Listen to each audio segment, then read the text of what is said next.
What's up? What's happening on a Tuesday? It's the Hoffman Show. We're on the Team 980. We're always live as well on the free Odyssey app. We're streaming live on YouTube at the Team 980 as well, alongside super producer Anthony Haney.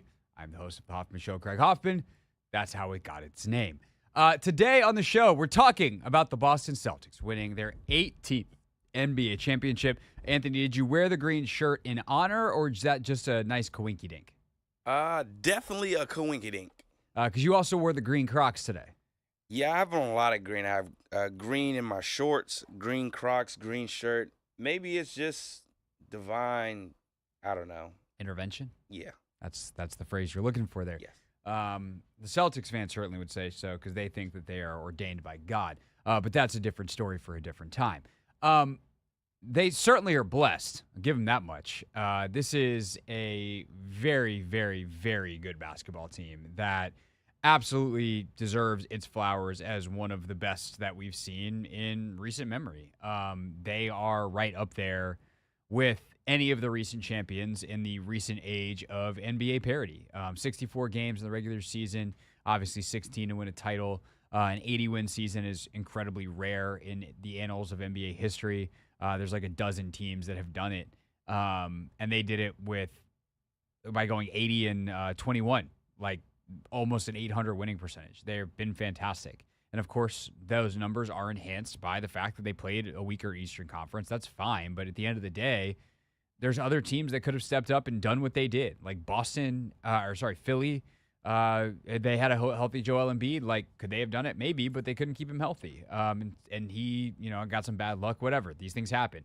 Milwaukee, same thing. Like, they never were able to figure it out. Milwaukee self-sabotaged all year and then had injuries. So at the end of the day, like, we can talk about the easy path or a weak Eastern Conference, but I'm big time in agreement with Brian Windhurst, who's been on this all day. Zach Lowe talks about this a lot. Like, there are no asterisks for championships. You won because you won. And I enjoy the historical conversations about comparing them to other champions, but all championships are created equal. I firmly believe that. All championships are created equal. And that you win, you get the glory, you don't think twice, you don't look back. It doesn't matter if you win the next one. It doesn't matter if you won the previous one. You did the thing. Of course, if you string multiple together, that becomes a new conversation. But, for as much as we are going to, look at the comparisons, the historical numbers, and give our takes on how this team stacks up against the all-timers because they've earned their right in that conversation, the first thing we should do is applaud and celebrate from Brad Stevens on down, an extraordinarily well-built, well-coached, and well-played team. I mean, the players did their part, the coaching staff did theirs, and in that way, it's emblematic of exactly what a champion should be. They came together in all facets throughout the entirety of the organization from top to bottom, and that's how they got to where they were, which is an 80-21 win team that took 101 games to win a championship. Yeah, that's all I could really think about yesterday. The point you just made about it's starting with Brad Stevens, going down to Ime and then his exit, and then Joe Mazzulla stepping into his shoes. I just think back to what Brad Stevens essentially started. When he went out and got a Jaylen Brown, then drafted Jason Tatum. The pieces he acquired over the last couple of seasons, it just all came together, and it worked out perfectly for them. I think even if some of the other teams in the East were healthy, the Bucks, the Sixers, they were still better than all of them. I just think this was a more complete team, and they got banged up towards the end of the season with KP going out a little bit, but still they stuck together and they found a way to just put everything together. And it just worked perfectly for those guys. I mean, I think this is about as good as a rebuild can go, and it took 11 years from start to finish. If you count this as a finish, right? I actually thought Mike Greenberg put it well this morning on Get Up. He's like, we don't know, this is the end of the beginning. right? We don't know what the next chapter holds for them, and we'll have that conversation in terms of, are they actually set up to be a dynasty like a lot of people want to throw around? How well are they truly set up compared to the rest of the East and the rest of the league over the next bunch of years? We can have that conversation for sure, but this was the beginning or the end of the beginning of the Tatum Brown era. Now that they've done it, how high can they go? That's a real question. But they're now officially in stage 2, which is the monkey's off your back, and the doubt is gone. Bob Myers was fantastic at halftime last night on ESPN, saying, when we faced them with the Warriors in 2022, there was doubt there. They didn't know if they could actually win it. And then he was quoting Steve Kerr actually at this point and said, Steve would say, once you've done it, now you know, and that doubt goes away. And so I think that is like a fun thing to think about with this team moving forward, because they're not only now unlocked in terms of the mental, can they do it? Can Brown and Tatum specifically together do it? Those questions are done and dusted. They're answered. The answer is yes, they did. But they're also set up from a financial and contractual standpoint to be really good for a long time. But it's worth celebrating what this team is, which is the process of a lot of discipline. And that's the thing I actually really appreciate it is, so this started in 2013 in reality, right? This started with the trade of Kevin Garnett and Paul Pierce to Brooklyn, which was an extraordinarily difficult decision for Celtics ownership. You're trading Paul Pierce, the greatest Celtic of the century to that point, and Kevin Garnett, the heart and soul of your 2008 championship team. And you're saying, we're giving up the opportunity to let those guys retire in green, which would mean a lot to the fans. And nobody would really have faulted them. That's kind of what organizations do. But they took a page from 45 minutes down the road at Foxborough. And they said, we'd rather do the Bill Belichick, trade him a year early, than deal with the consequences a year late. And they traded to Brooklyn. The Brooklyn thing imploded in a way that nobody anticipated. They were really, really good until they got banged up that 2014 year. And lo and behold, within the next couple of years, the whole Brooklyn thing implodes. Pierce goes to L.A., Garnett gets shipped out, Darren Williams just completely falls off a cliff, Brook Lopez has a long twisting road to actually becoming a champion in Milwaukee eventually as a totally reinvented player. But Brooklyn stinks. And those picks that they got in that trade become Tatum and Brown. And so that's the first difficult decision that Boston made. It was 2013, and it was to trade Pierce and Garnett after Ray Allen leaves. And then a year later, they don't win. And Miami beats them. Right? So they do that in 2013. Fast forward 10 years. It's the summer of 2023, last year. And they make the gut-wrenching decision to trade a franchise stalwart, different player. Marcus Smart's not going to the Hall of Fame. Paul Pierce is. But they trade the guy who's the heart and soul of their team in Marcus Smart in the Kristaps Porzingis trade. They traded him to Memphis. Of course, the Wizards involved in that one. Send Porzingis. Boston, because of the way the contracts work, they get picks as well, which is nice for them. But ultimately, they don't know at that point that the last domino that actually wasn't that hard for them is going to fall.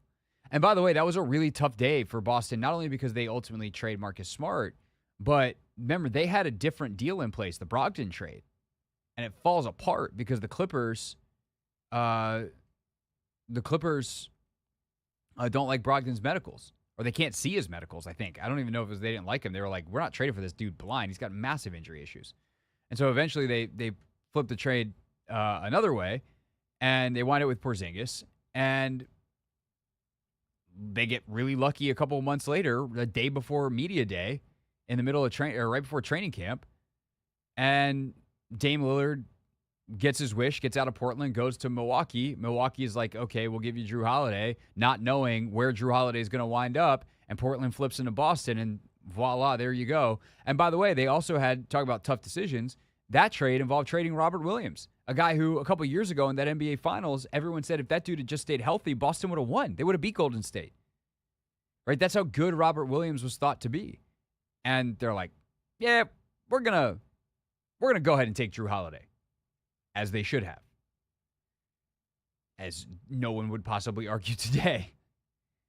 And so the through all that, there was a lot of painful moments. You know, Kyrie Irving signs with Gordon Hayward. Hayward gets hurt. Remember the ankle injury on the second play of the game? They go through the Kyrie Tatum Brown saga, where Kyrie has talked about recently. He's like, I didn't know what I was doing as a leader. Like, I didn't know how to lead those young guys. And that wasn't good. Kyrie blows up the team and leaves. Hayward's never the same. They lose in 22. And so many teams, and this is where I really give Brad Stevens and Danny Ainge before him the credit, right? So many teams across sports, but especially in this sport, would have been like, we got to trade one of these dudes. And Jaylen Brown would have been gone. And instead, they hung on. They knew they had something good. They leaned into it. They kept tweaking. They not only did that, but they kept those guys on board. Because that's another part of this, is Tatum and Brown themselves deserve so much credit for not jumping ship, for not demanding a trade, for going, we trust you and we trust each other, and we're going to see this thing through. Because from an age standpoint, it never made sense to do anything other than this. But teams do it. They get impatient, and the Celtics didn't. They knew if they just kept chipping away and Tatum and Brown kept improving, which they did, that they would eventually be in the place they are right now, which is a shot to win a title. And if they do it right, they time it right, and they get some of the contracts right, maybe a chance to win multiples. And that's where we go next. Do they really have that kind of runway ahead of them? We'll discuss, and then we'll talk about the Mavs and where this leaves them, because that is also a fascinating question. Next, it's the Hoffman Show. We're on the Team 980 and always live on the free Odyssey app.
It's the Hoffman Show. We're on the Team 980. We're always live as well on the free Odyssey app, streaming live on YouTube at the Team 980. We've been threatening you with a good time for like a month now.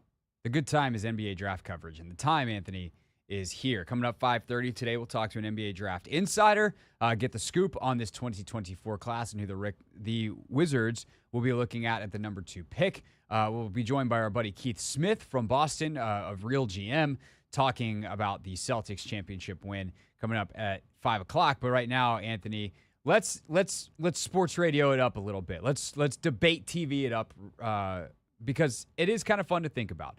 If the Celtics never win another championship with Tatum and Brown, this is still an all-time team. This does not take away anything from them, just to be very clear. However, on paper, it does appear that they are set up to win to be in contention for multiple championships over the next 5 years. Jason Tatum is about to sign a supermax, like $300-something million extension. They'll get that done in the next couple of days. Jaylen Brown signed such an extension last season. So that's 4 more years for Brown, 5 more years for Tatum. Derek White has signed an extension. Drew Holiday has signed an extension. Derek White is on the table for an extension. He's got 1 more year left, and the Celtics have already made it clear through the media that they would like to retain Derek White long term. Holiday signed a 2-year extension when he got traded to Boston, so he's got a couple more years left. And Porzingis signed an extension as well when he got traded there last season. Because remember, he had an opt-out and he signed an extension. And so that group is together for 1 or 2 more years at least. What kind of chance, like realistically, how well set up is Boston? Like, Anthony, I'm going to leave it open-ended there before I maybe poke some holes in this argument. I think if the core group, stays healthy and can play at a high level, if Porzingis stays, I think Porzingis is really the X factor. I think we know what we're going to get out of Tatum, Brown, Drew Holiday, and Derek White. But I think Porzingis, his ability to stretch the floor, also defend and protect the paint, I think his versatility is just a huge bonus for like what they like to do. Al Horford, he's 38, he's about to be gone. I think you got to get a guy that's going to be able to, fit with those 4 guys though. They have Xavier Tillman. He worked to an extent, but he wasn't really the most effective guy that they had out there. But as long as you have this nucleus right here, I think the sky's the limit for those guys. But they do have to find a guy that can run and play alongside them. Because they still do need a paint presence. No, so the short answer to the question is I think they're the favorites in the East the next 2 years. The next 2 years? The next 2 years. All right. Okay. Well, the Sixers is a team that we definitely should be considering because they have so much cap space. They can go out here and get one of these superstars. How do you have a top 5? So for the next 2 years. So Porzingis has 2 years left. He's got 24, 25, 25, 26. Yep. Okay. And he's 28 years old. He'll be 29 in August. So we're talking about his age 29 and 30 seasons. Derek White is 29. He turns 30 in July. He has got 24, 25. And then, he's going to sign a deal. But I would imagine that deal is not crazy because he'll be in his age 31 season or be signing for his age 31 season. Right? So that seems relevant. Al Horford, he's got 1 more year left contractually, which I wonder if he just retires. So they certainly have an Al Horford-sized hole to fill. But how is anybody in the entire league going to build a top 4 better than arguably the 2 single best defensive guards in the league? Alex Caruso and a couple of others might have something to say about that. But there are other guys in their class, but there are not 2 on-ball defenders better than White and Holiday at the guard position. They're just not. And then Tatum and Brown's like an all-NBA defender. Tatum's pretty good on that end and obviously is one of the best offensive players in the league. Brown's an exceptional offensive player. Like, you're not building a top 4 better than that. And if Porzingis is healthy, a 7'3" unicorn who can do everything, is a hell of a fifth guy. Now, if Porzingis is going to be in and out of the lineup and he's hurt, and especially if he's not available for playoff games, like, are they beatable? Absolutely. But here's my question. What's Philadelphia or Milwaukee doing that you're picking those guys or those teams over Boston? I don't know that thing exists. All right, this is what I'll also say about the Celtics this year. They were healthy. Those 4 guys were healthy. Of course. All season long. You look at the Celtics. I mean, you look at the Bucks. They were banged up. Giannis got banged up, one of their star players. They didn't necessarily have the depth behind them. Even if you look back to the Warriors when they had their dynasty, the starting 5 that they wrote out there with KD, Steph, Draymond, Clay. Of course.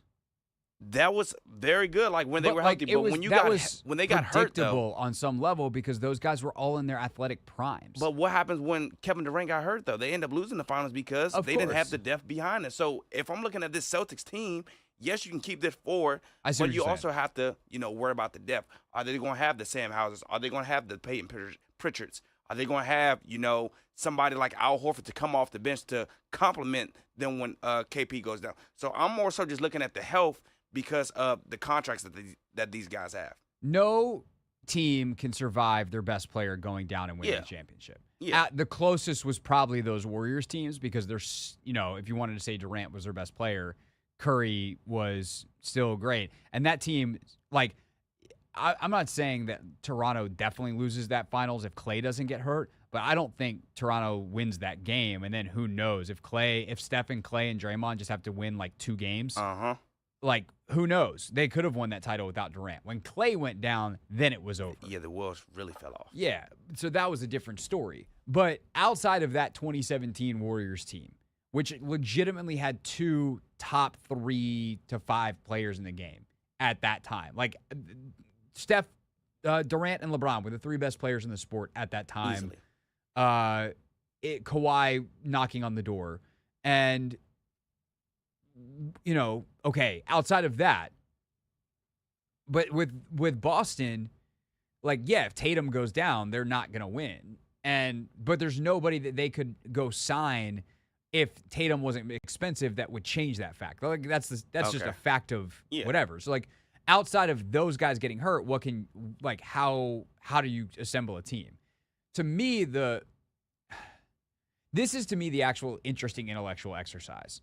What's unique about this Boston team is typically you need like one of the 3 best players to win a championship. Yeah. And something I was trying to think about earlier is like, where's Tatum? Is he top 5? Because I think the biggest threat to this Boston team is the ascension of younger stars and them eventually having a series where they face a healthy Embiid or a healthy Giannis, and that dude wrecks the series. Because I think the best 3 players in the sport still are Giannis, Embiid, and Jokic. Oh. I think those are the best 3. I think Luka's probably 4th. And Luka did not have a great series, and he got no help from his second best guy in Kyrie. Kyrie was not good this series for as great as he's been in the history of his playoff career. And they were non-competitive because of it. Because Boston, like, I don't think Tatum's better than any of the guys that I mentioned so far, but he's not far behind, and Brown's not too far behind him, especially the way he played in this series, right? So we're talking about even, maybe 5 of the best 30 players in the league. If you talk about Porzingis when he's cooking, White is so underrated. He might be that good, and Holiday, I think, is that good, especially when he got to play the kind of role that he played in Boston, right?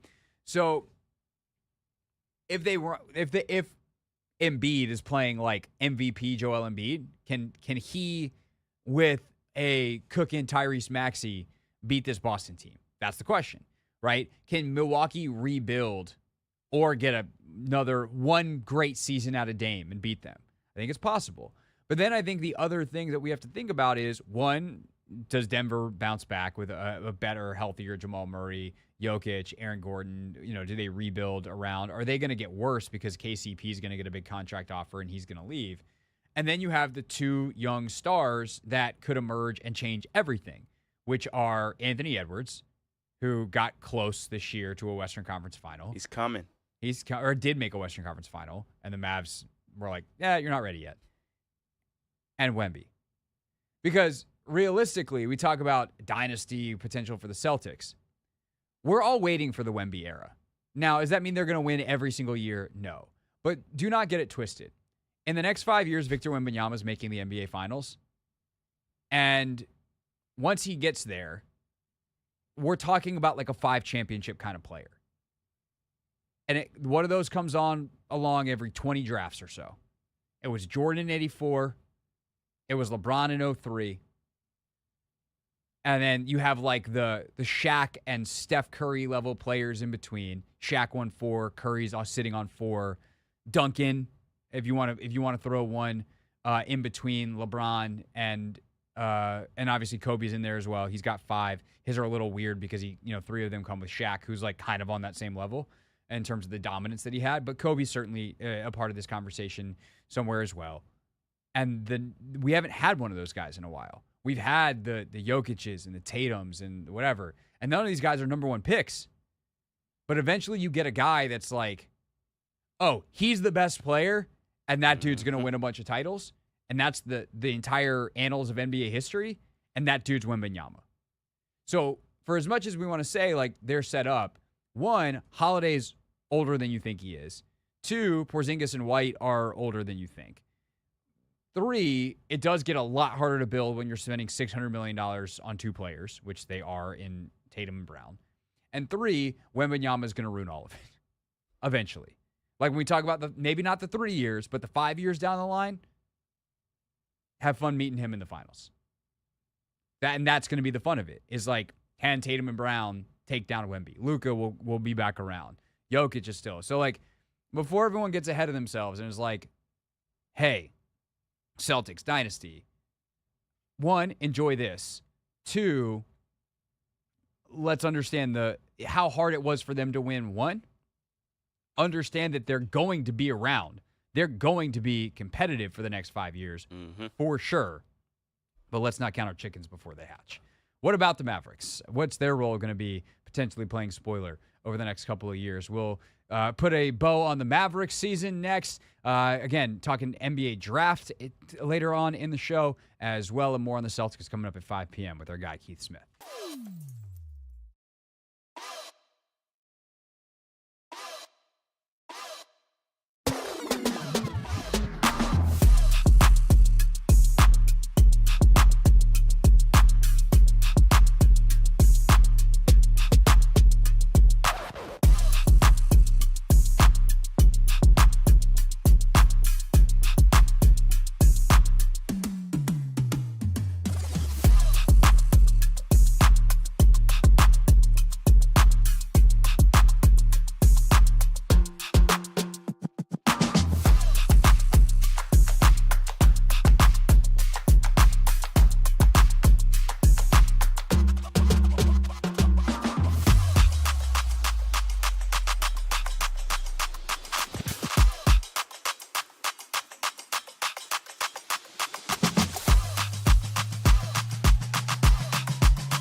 It's the Hoffman Show. We're on the Team 980, always live as well on the free Odyssey app, streaming live on YouTube at the Team 980.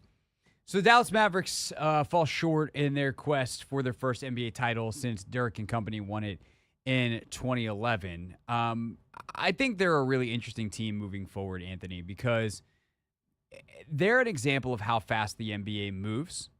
Because Luka obviously is continually worth building around. And I think that the Mavs have continually done a better job of figuring out what works around him. And this year was the best version of that. You need three-point shooting, you need athletic wings who can guard, you need a rim running big or two in Lively and Gafford. That's an essential part. You don't necessarily want a pick and pop guy like Porzingis. The spacing doesn't work as well. It's not as effective as letting Luka run pick and roll with someone who dives to the rim and catches lobs, and then space the floor with shooters. And then you have one other really dynamic player who, if Luka can't initiate your offense, the ball winds up in his hands late clock, and you trust him to go create. And that's Kyrie Irving. And it all works until none of the three-point shooters hit shots and Kyrie Irving doesn't create any good ones or make any of them, which is what happened in this NBA Finals. And then obviously defensively it was a lot harder because, well, Boston's a nightmare. So I do think what Dallas has shown is a proof of concept. What Dallas did and what they created was a team that's capable of making the NBA Finals. The Celtics team is really good. There's no shame in losing to them. And so to blow it up or to not run it back, I think would be silly. I think the question Dallas is asking, though, is can we upgrade some of the pieces and what's left of Kyrie Irving? Because I do think the finals performance does raise that question of, okay, we know Kyrie's capable on any given night, but if we can't rely on him in the NBA Finals, oh boy, do we need to rethink who that second star is and what does that look like? And the answer is I don't know. The good news is I think that Kyrie Irving seems to have matured and be in a much better place and really enjoy this organization. There's something he likes about it that if you were to bring in more talent, he's in a better place to lead than he ever has been. You know, something I actually enjoyed from Kyrie in this series is some of the reflections he had about his time in Boston where he's like, this is a paraphrase of a quote. He was like, I wanted to be better than my teammates. I didn't know how to lead them. I didn't know what I was doing. He was like, I got to be better than Jason Tatum, not I have to lead Jason Tatum. Kyrie didn't know how to do that. It seems like he is in a much better place to do that now. So if they were to somehow go find a secondary star that maybe even usurps Irving, I think Kyrie's more okay with that than he's ever been. That's great. But doing that is hard.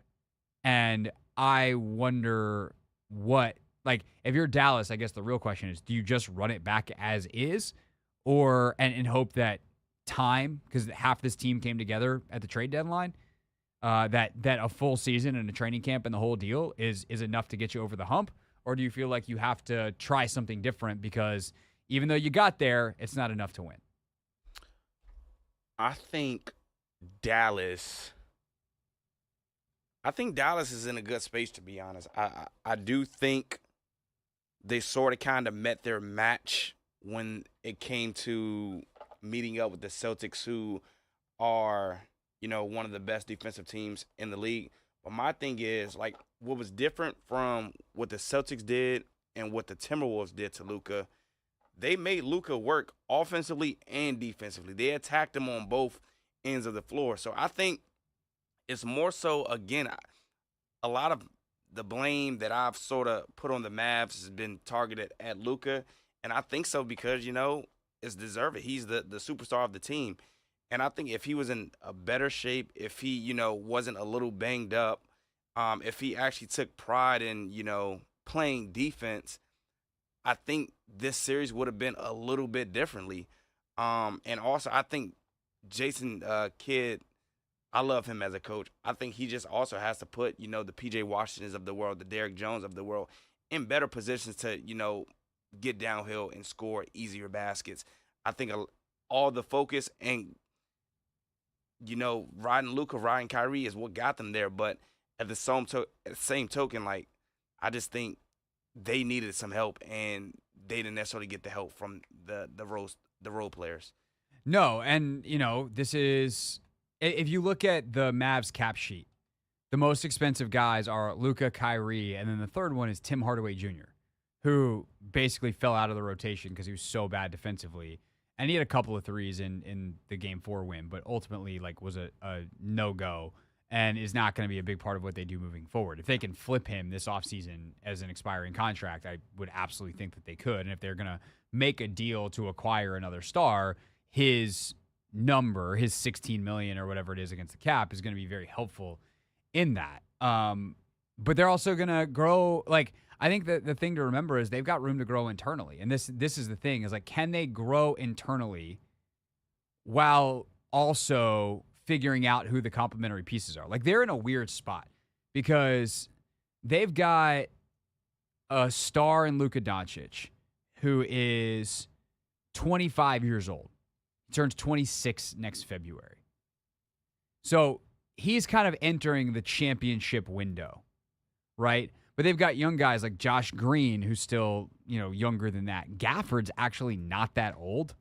We're familiar with Gafford, but he's only 25 years old. And so can they find the right mix of guys while allowing some of these younger players to kind of blossom and grow into the roles they need? I mean, Jaden Hardy played minutes for them and is a part of their future. He's 23, 22? I don't even know if he's that old. He's 20. He turns 22 on July 5th. Yeah. So they've got some guys in house, unlike the Celtics, where you're how much Peyton Pritchard's a nice role player, but he's not growing into anything. Peyton Pritchard. Is Sam Hauser is he going to grow into anything more? They need him to be Sam Hauser. That's fine, but it's not like the Celtics have reinforcements coming in the pipeline anymore. They've traded some of those guys and some of those assets for the Porzingises, although they got draft picks back, so who knows what they'll be able to do. But with Dallas, they had a couple of years where they were able to draft some guys that are interesting, that potentially could grow into something for them, or that can be used as trade bait. I mean, Lively's only 19. Maybe he turned 20 during the season. Is he 20 yet? Let's see. Derek Lively. Oh, my bad. He's 20. And so I think that with Dallas, part of the challenge is can you essentially do what Boston did?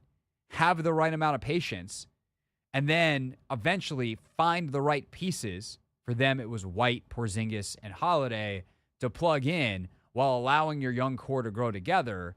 But for them to be very clear, they want this to be their 2022 Celtics, where they lost in the finals, where 2 years from now, they're back and they've got the right pieces, and Luka is 27. And where does Kyrie fit into that? He's got one more year left, and then he's got a player option.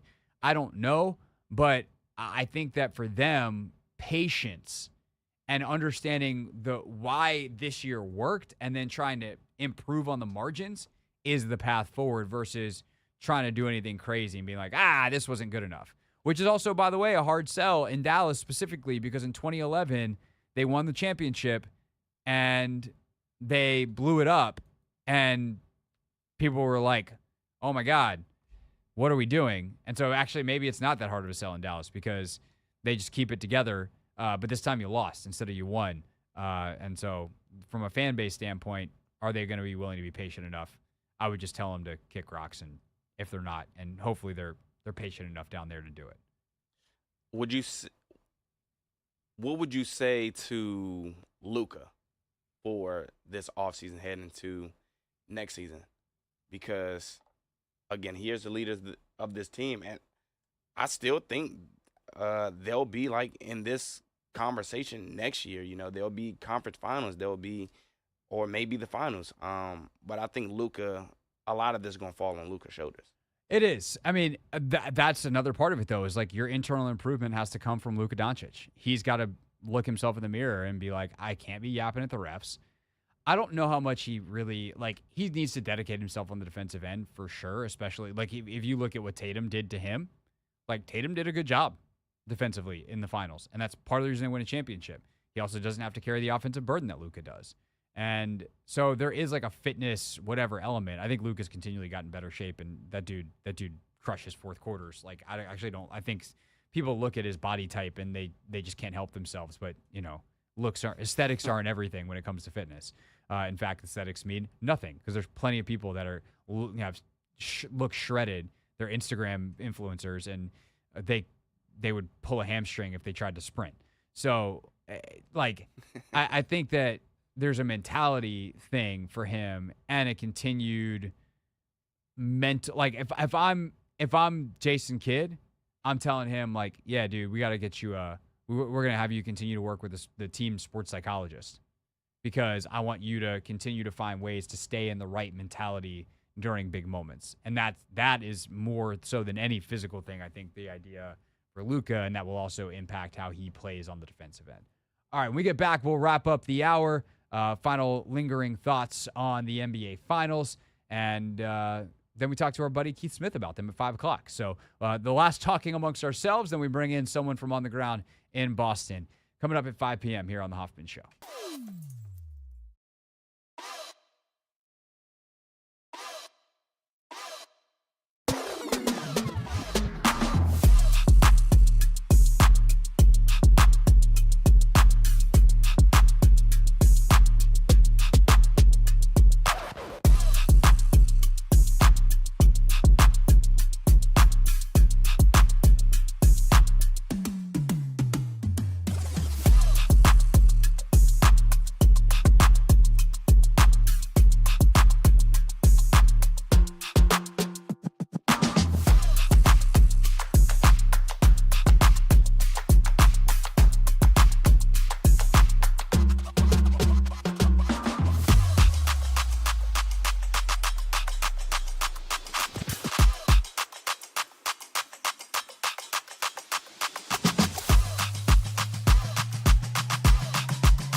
It's the Hoffman Show. We're on the Team 980. We're always live as well on the free Odyssey app. We're streaming live on YouTube at the Team 980.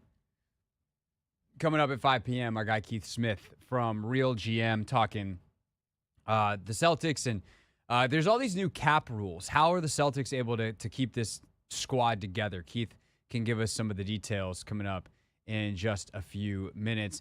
5:30 p.m., Tyler Metcalf from No Ceilings NBA on the NBA Draft. Got a little Take Command for you. One of my favorite episodes of the year, Anthony, is actually one that we did today. We take a look at the NFC East, and we break out all the position groups, and we rank them. So who's got the best quarterback room, who's got the best running back room, receivers, O-line, tight end. We'll do the defense next week, but we did the offense today, and we're going to play the quarterback segment for you coming up at 6 o'clock here on the radio show. So that's what the next hour and change looks like. But, Anthony, do you have any other final lingering thoughts from the NBA Finals that you would like to share with the class? The only other opinion I had was about the Finals MVP. I definitely think Jaylen Brown was deserving of it, but I think Drew Holiday should have gotten more recognition because of his impact on the game. I think he was good in every game except Game 4, but nobody was really good in Game 4. Defensively, again, like how selfless he was on the offensive end of the ball, offensive end of the floor. And then he just took the challenge, man. I just love Drew Holiday as a competitor, dog. I love him. I love everything he stands for. Like, his family story is amazing. His wife, Lauren, former U.S. Women's National Team, great, and what they went through when Lauren was pregnant. She had a brain tumor. Like, he left the Pelicans. He donated his salary in the summer of 2020 when he didn't feel right about going to the bubble just to go. So there's a lot of really great things to love about Drew Holiday. There was also, just on the floor last night, there was a stretch in, I want to say it was the second quarter. I meant to write it down, but it was a stretch in the second quarter where Dallas had started to make a little bit of a run coming back. Like, obviously Boston opened up and was dominant early, but Dallas had started to make a little bit of run, and in part it was because Boston's offense was reverting to the bad version that we saw in Game 4. It was starting to get stagnant. Tatum and Brown had a couple of ISOs. I think Tatum specifically is settling. And basically, like, Drew Holiday got a rebound, brought the ball up the court, like, gave a dribble handoff to Jaylen Brown, and then, like, it started to bog down again. And then he just comes up and, like, runs into Brown's defender and is like, screw it. I'm setting a ball screen. Like, I'm going to get us moving. I'm not going to go stand in the corner. And on that same possession, it was the possession where they got like 3 offensive rebounds and missed. Yep. And they didn't wind up scoring on it. But, like, the offense went in that moment from stagnant to Holiday setting a ball screen. Then he flashes a high post, makes a pass, gets an offensive rebound. Then Derek White gets an offensive rebound. And, like, it got them going. And he just turned it on in a way for like a 2-minute stretch where he was like, this game needs energy. I'm going to be the energy. And that is a baller characteristic to have. And I love the way that dude thinks the game. I love the way that dude plays the game. He could have easily been a 25-point-per-game scorer his entire career on bad teams. And instead, he's like, I'm going to be a part of good teams, and I'm going to fit a role. I'm going to be the best defensive player in the league. And I can't believe he's not a reigning defensive player of the year, or like a former defensive player of the year. He's just, I love everything about Drew Holiday, and I'm really happy that he has yet another title. And I think he's a Hall of Famer. Like, I genuinely think with 2 titles, 6 All-Stars, like, this dude's a Hall of Famer, and he should be. He's that good. Can I do my 90 seconds of media criticism? I think so. It hit me so hard last night why I can't stand specifically Stephen A., but that ESPN halftime show. Terrible, man.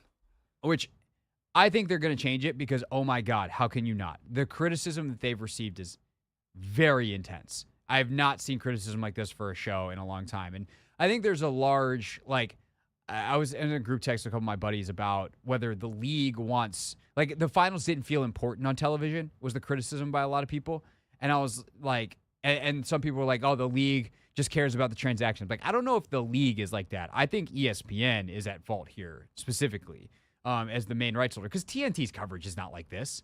TNT doesn't obsess over the trades and all this kind of stuff. But specific to halftime last night, right? They go to halftime.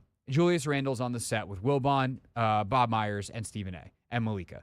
Malika tosses Julius Randle, Julius Randle gives what I think is really good analysis. He's like, I'm going to summon my inner Tibbs. It was pretty funny. And he talks about 3 key things that Boston has done well. Malika then tosses to Bob Myers and goes, this team you saw in 2022, what's different now? And Bob tells the great Steve Kerr story that I told earlier in the hour about how he doesn't think the Celtics were confident in 2022. And Steve Kerr had this saying that once you win one, you know you can do it. And that changes everything. And Bob Myers talked about that is a part of that Warriors team that beat the Celtics in 22. And then there's just this slight pause. And Stephen A. comes in, and he's like, where is the outrage? And I'm just like, it's okay to just be positive. It's okay to just give Boston credit. Yeah, has Dallas played well? No. And a lot of it has to do with the way Boston is playing. Their defense has been tremendous. It's not because they don't want it. It's not because they didn't show up. It's not all these tired tropes and BS narratives that you seem to only be able to come up with, because all Stephen A. does is blame people. And then the only time he gives credit is if he was wrong about something. I got to give so-and-so credit because I thought that they were dead and turns out they're still breathing. And it's just like, if you stop making it about you and you start to look to give people credit and celebrate what's great about things, as opposed to always just having to blame someone, always looking for a fall guy, it becomes less miserable to watch. And in that moment, it was so clarifying, because was it like the world's greatest television? Absolutely not. But until the moment that Stephen A. opened his mouth, that was a good halftime show. And then he had to do his stupid outrage bit where he has to blame someone, and it's the laziest, dumbest analysis. You can do it without watching the game. You just look at the score. You just look at the box score and be like, that guy doesn't have as many points as he could. That guy sucks. It's not good. It's terrible. I hope to God ESPN keeps him away from game coverage moving forward. And if you want to go watch him on First Take, I do not behoove you. I will not yuck your yum. You go have fun with Stephen A. on First Take. But for those of us that actually enjoy sports, can we please get that dude out of our lives? Because he is miserable to watch at this point. Just absolutely 1,000% miserable, and he ruins everything he touches. That's not his own show where that's kind of the thing that they do. That's the end of my media criticism. It's very Stephen A. Stephen A.'s fault. I blame Stephen A. I felt it, Craig. Ugh, it drives me nuts. In an attempt to be better, we'll talk to a smart person next.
It's the Hoffman Show. We're on the Team 980. We're always live as well on the free Odyssey app and streaming live on YouTube at the Team 980. It is just after 5 o'clock, which means it's time for Not My Beat.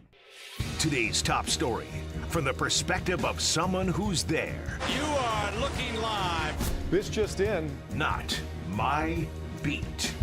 Today, our guest is our pal Keith Smith. Keith is a writer and analyst for Real GM and does a great job breaking down not only all things on the cap sheet, but things on the basketball court. He is also New England based, and so he knows the Celtics quite well, and it is our pleasure to welcome him in now. Keith, what's up, man? How are you? I'm doing well. Thanks for having me. Always a pleasure. So I just, largest thoughts. You wake up this morning, you're thinking about the game last night, you're thinking about the Celtics team. Like, what, as someone who's watched them up close, not only this year, but build it over the last bunch of years, like, what sticks out to you about the 2024 champions? Yeah, that they finally climbed that mountain. That this group, I know this group as a whole hasn't been together for years and years, but Tatum and Brown and Horford, and then they added White a couple years ago, and some of the other role players like Pritchard and Hauser who have been there for a few years now. And then you add Porzingis and Holiday. They finally got there. But for me, most of it came back to the two J's, Brown and Tatum, and then Al Horford. Those are the core guys that have been there the longest. I know Horford left for a little bit, but back in the fold, and they finally got there. It's just a testament to them and the front office believing in those guys and the coaching staff finally figuring out a way to make it all come together. Keith Smith, our guest. My apologies, Keith. You're with Spotrac. You were with Real GM at one point, right? I didn't make that up. That's somewhere in the back of my mind. Yeah, that was. It feels like a lifetime ago, but at this point, everything feels like a lifetime ago because I think the pandemic broke all sense of time. But yeah, I'm with Spotrac now. Yeah, with Spotrac and the host of the front office show as well. So my apologies, Keith, on the intro there. But when you, speaking of the contractual side of it, when you look at how this team is built over time, like you really want to go back to kind of the start of it. It's 2013 and the Garnett trade slash the Pierce trade to Brooklyn. They get the picks that ultimately turn into Brown and Tatum. And then there's a lot of patience, but there's also a lot of movement and tweaking. Knowing that they had those two pieces, Brown and Tatum, what are some of, to you, the key inflection points of decisions made like to act or made to stay that you think are really, really important to ultimately landing on this title team? Yeah, I think if you go back to Brown and Tatum, one, the decision to not end up ultimately giving everything in trade talks over the years, which would have ultimately meant those picks never would have been made by Boston. The Celtics got pretty good after that trade there in fairly short order. They had 1 year where they bottomed out, 1 year where they were kind of, they were all right and moving on up. And then the next year they were pretty good. And there was a lot of pressure to, hey, let's start moving those picks. Let's get some guys in here that can help, whether it be Jimmy Butler or Paul George, were two of the very famous guys that Boston pursued, but they didn't want to give up all the Nets picks, so they kept them. And then when you flip over to Brad Stevens taking over for Danny Ainge, his first move within days of taking over was to trade Kemba Walker to get Al Horford back. And brought Al Horford back. Then he made the Derek White trade and then moved on to this summer trading for Kristaps Porzingis. And that was a tough one because after the original conception of the deal fell apart, Marcus Smart had to go. And that was a tough thing for the Celtics, I think, to really swallow. And then after that, because in part that first deal fell apart and they still had Malcolm Brogdon, they were then able to make the trade for Drew Holiday and get him in the door. So it's just putting guys together and not being afraid to take chances and look at some different players. They tried, some other guys. They tried Malcolm Brogdon at one point, and they were pretty good, but not quite there. And then it turned into, all right, let's get the right mix of guys around Tatum and Brown and figure all this thing out.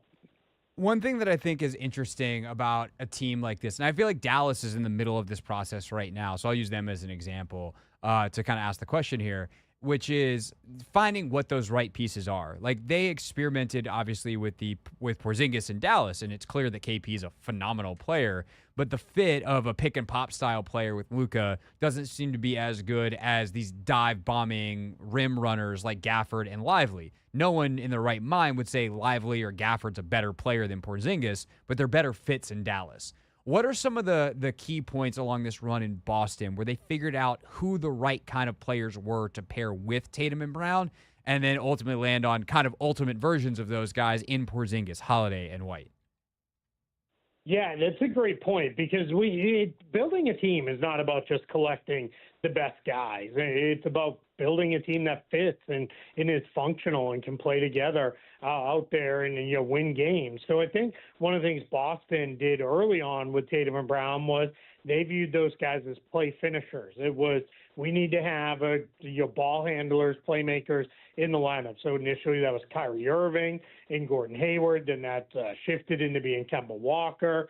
And they felt like we need to give those guys those playmakers. Then I think as things evolved and Tatum and Brown's games grew, in part because those guys missed a lot of time between Irving and Hayward and Walker, it turned into, all right, now they are the playmakers, really is what it comes down to, whether it's going to be scoring for themselves or setting up others. Then it became we got to get shooters around those guys. And then I think under Ime Udoka, you saw a sense of we want to be really switchable. We want to commit to a defense that can everybody can hold their own, and we're going to do that. And they were able to do that at a pretty good level. Then you bring in Joe Mazzulla, and it is, I'm going to amp up the switchability. We're not going to do any double teaming. I think they double teamed less than any other team by over half the amount of possessions. It is how little they double teamed. And then you got into Mazzulla's philosophy of offense of, I want 5 players on the floor that can dribble, pass, and shoot. And I'm going to play pretty much only guys that can do that unless other guys are out, and now you have to go to more limited skill players. And that's been huge for the offense. You look at the 8 guys who played kind of meaningful minutes in that last game. Well, and I guess Peyton Pritchard was more of the specialist hit-a-heave minutes kind of thing. But Porzingis, Hauser, and then the 5 starters of Tatum, Brown, Holiday, White, and Horford. All those guys can put it on the floor a little bit. All those guys can pass, and all those guys can shoot. And that's the kind of team that they wanted to have. Keith Smith is our guest, NBA analyst for Spot Track. So the Celtics obviously are in phenomenal shape moving forward. As good of a championship shape as you can, or good a shape as you can be after a championship, where you have your 5 best players all under contract for at least the next couple of years, and that could extend out. I guess it's everyone except for White, but everyone also expects that extension to come here in the summertime. So I guess the question is, Keith, how have they been able to do this structurally with all of these new rules and the second apron and all the restrictions that are supposed to prevent some kind of super team when all of a sudden we look up and the Celtics are one of the best built basketball teams we've seen in 30 years? Yeah, so there's twofold. One is the willingness of ownership to say, go into the tax. If this is what we need to do, we'll pay a big tax bill, and they're going to pay a big one now, and they're going to pay even bigger ones coming down the line. And Wick Grousbeck, the team's primary governor, said just the other day of, hey, we'll get paid back in parades. That's our hope here. We're going to pay whatever it takes. Now, how they actually were able to pull it off, it was because they moved this past year before all of the full second apron restrictions came in. So when the new CBA came in, the NBA they've tended to do this, which is they give teams, I like to call it a get your books in order kind of year. In the past, that's come through, hey, we're going to give everybody a exemption where you can waive players, an amnesty clause where you could clear that contract off your books, kind of player still gets paid, but you free up cap flexibility. They didn't do that this time around, but what they did was said, hey, we're not going to unleash the full apron restrictions and full second apron stuff where you can't make trades easier. You can't sign players. It's going to be really difficult on you to do much. So that's going to come in a year. And that was intended really for, hey, let's move some money around. Let's try to clean up our books. Boston, Phoenix, the Warriors to an extent, Milwaukee definitely. Those teams looked at it and said, all right, we got one more year to pull this off because we won't be able to make these kind of moves. And they took on money in trades, got more expensive as they built their rosters out. And that's how you're able to do it.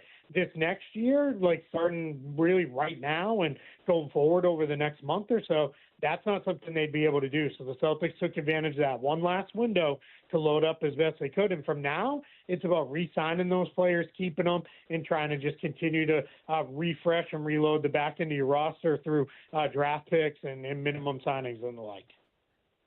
Keith Smith, Spotrac is our guest here on the Hoffman Show.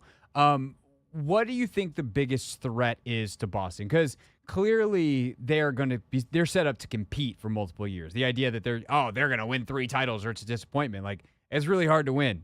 Boston knows that as well as anyone. It took them this long to get one.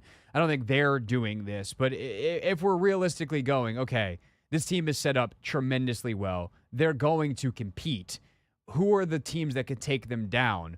Who do you look at as, whether in the East or emerging from the absolute brutality that is the Western Conference, as the biggest threat to Boston possibly winning, 2 or 3 in the next 5 years?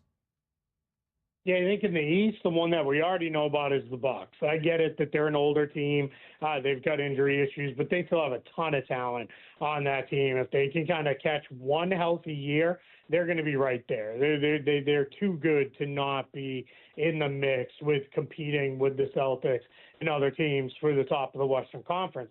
The team we don't really kind of know about and what they're going to look like is the Philadelphia 76ers. They've got $60 million in cap space to spend this summer around Joel Embiid and Tyrese Maxey. So that's about it. That's about as blank a slate as you're going to get. And we've never really seen a team with really 2 players in place and say, hey, now a whole bunch of cap space, let's try to figure this thing out. So there, for someone who's a cap and roster transaction nerd like I am, they're going to be fun to watch and really phenomenal to really figure out how can this work.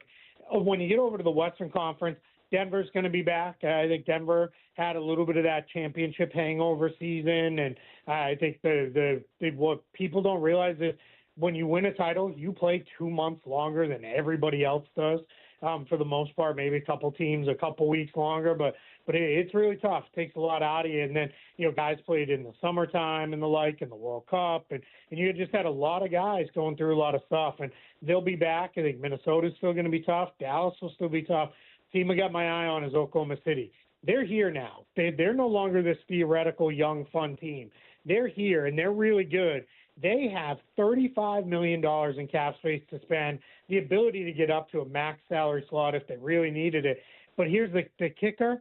They only have like 1 rotation spot to fill. Whereas Philly's got to build an entire team this summer around Embiid and Maxey, the Thunder can go out there and say, we think this one guy, whether it be free agent signing or via trade or something, we think this is the guy.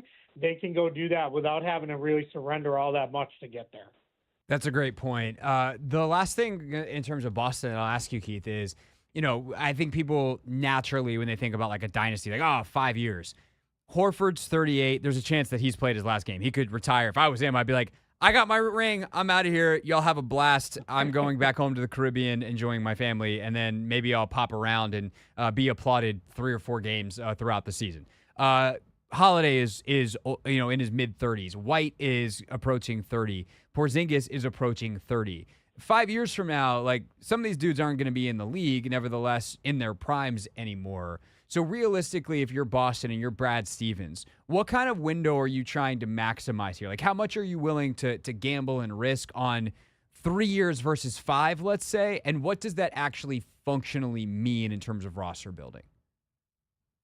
Yeah, so what you're looking at for next year is you're looking at basically running it back, more or less, with what the team looks like now. Now, Porzingis said he's going to have surgery, said it's going to take a few months for him to recover, so I assume, we're already in the middle of June, so by the time he has surgery and recovers, we're talking the start of training camp. I don't want it to go completely overlooked, too, with the Celtics.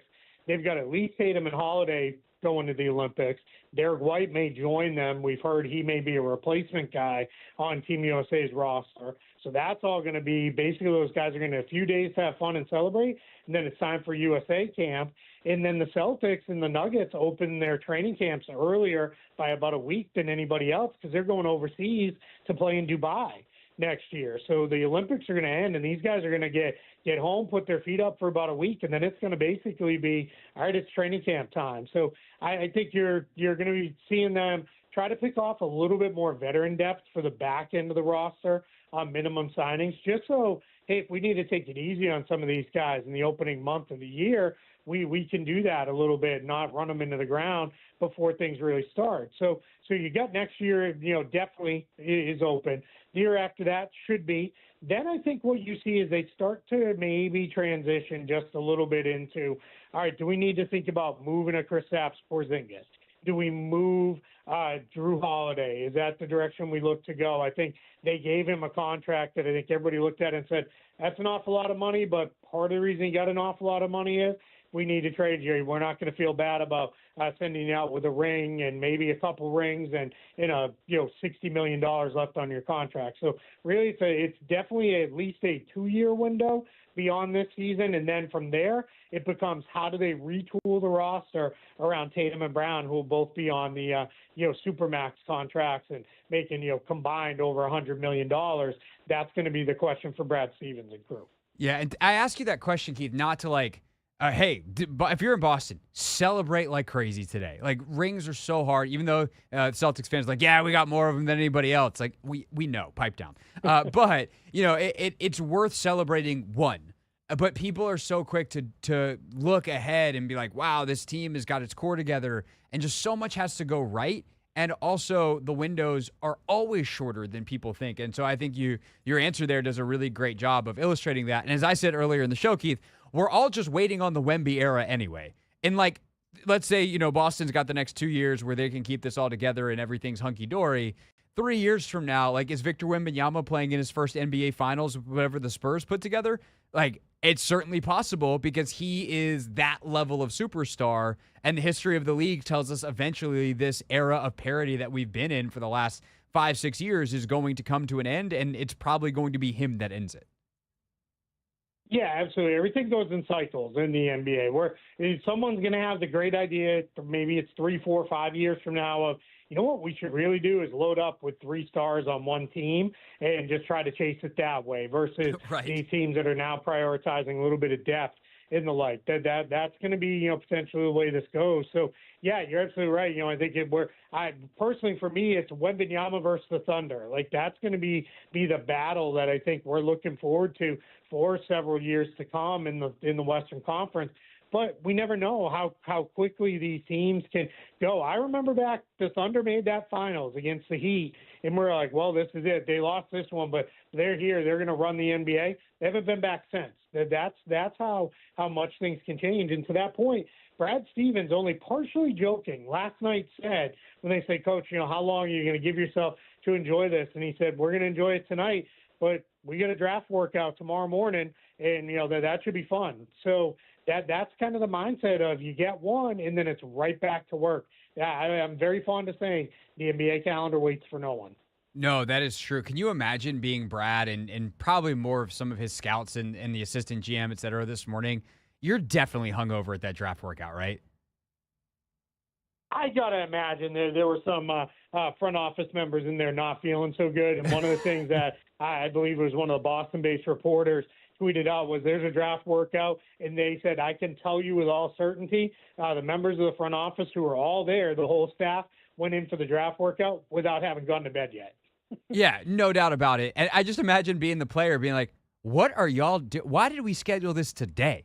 You guys want to do tomorrow? Right. I'll stick around. For you guys, if I can get drafted by you, I think I like that. How about we meet you tomorrow? Keith Smith doing a great job today with us. You can follow his work on Spot Track and on Twitter at Keith Smith NBA. Keith, always appreciate your time, man. Really appreciate it, and we will talk to you, I'm sure, as the summer goes. The Wizards could be at the middle of a lot of funky moves as a pivot point, a third team. Some of their players are certainly interesting, so I'm sure we'll be talking here as that NBA calendar moves. Yeah, absolutely. The Wizards are in for a really interesting offseason. I look forward to breaking it down with you later. Thank you for having me. Always our pleasure. That is Keith Smith, everybody, with us here on The Hoffman Show. And when we get back, more NBA talk, shifting fully to the Wizards. Anthony, guess what? Chicken butt. No. Oh, my God. Just, where's the button? Give me the. You set yourself up for that one, Craig. Did I really? Sorta, kinda.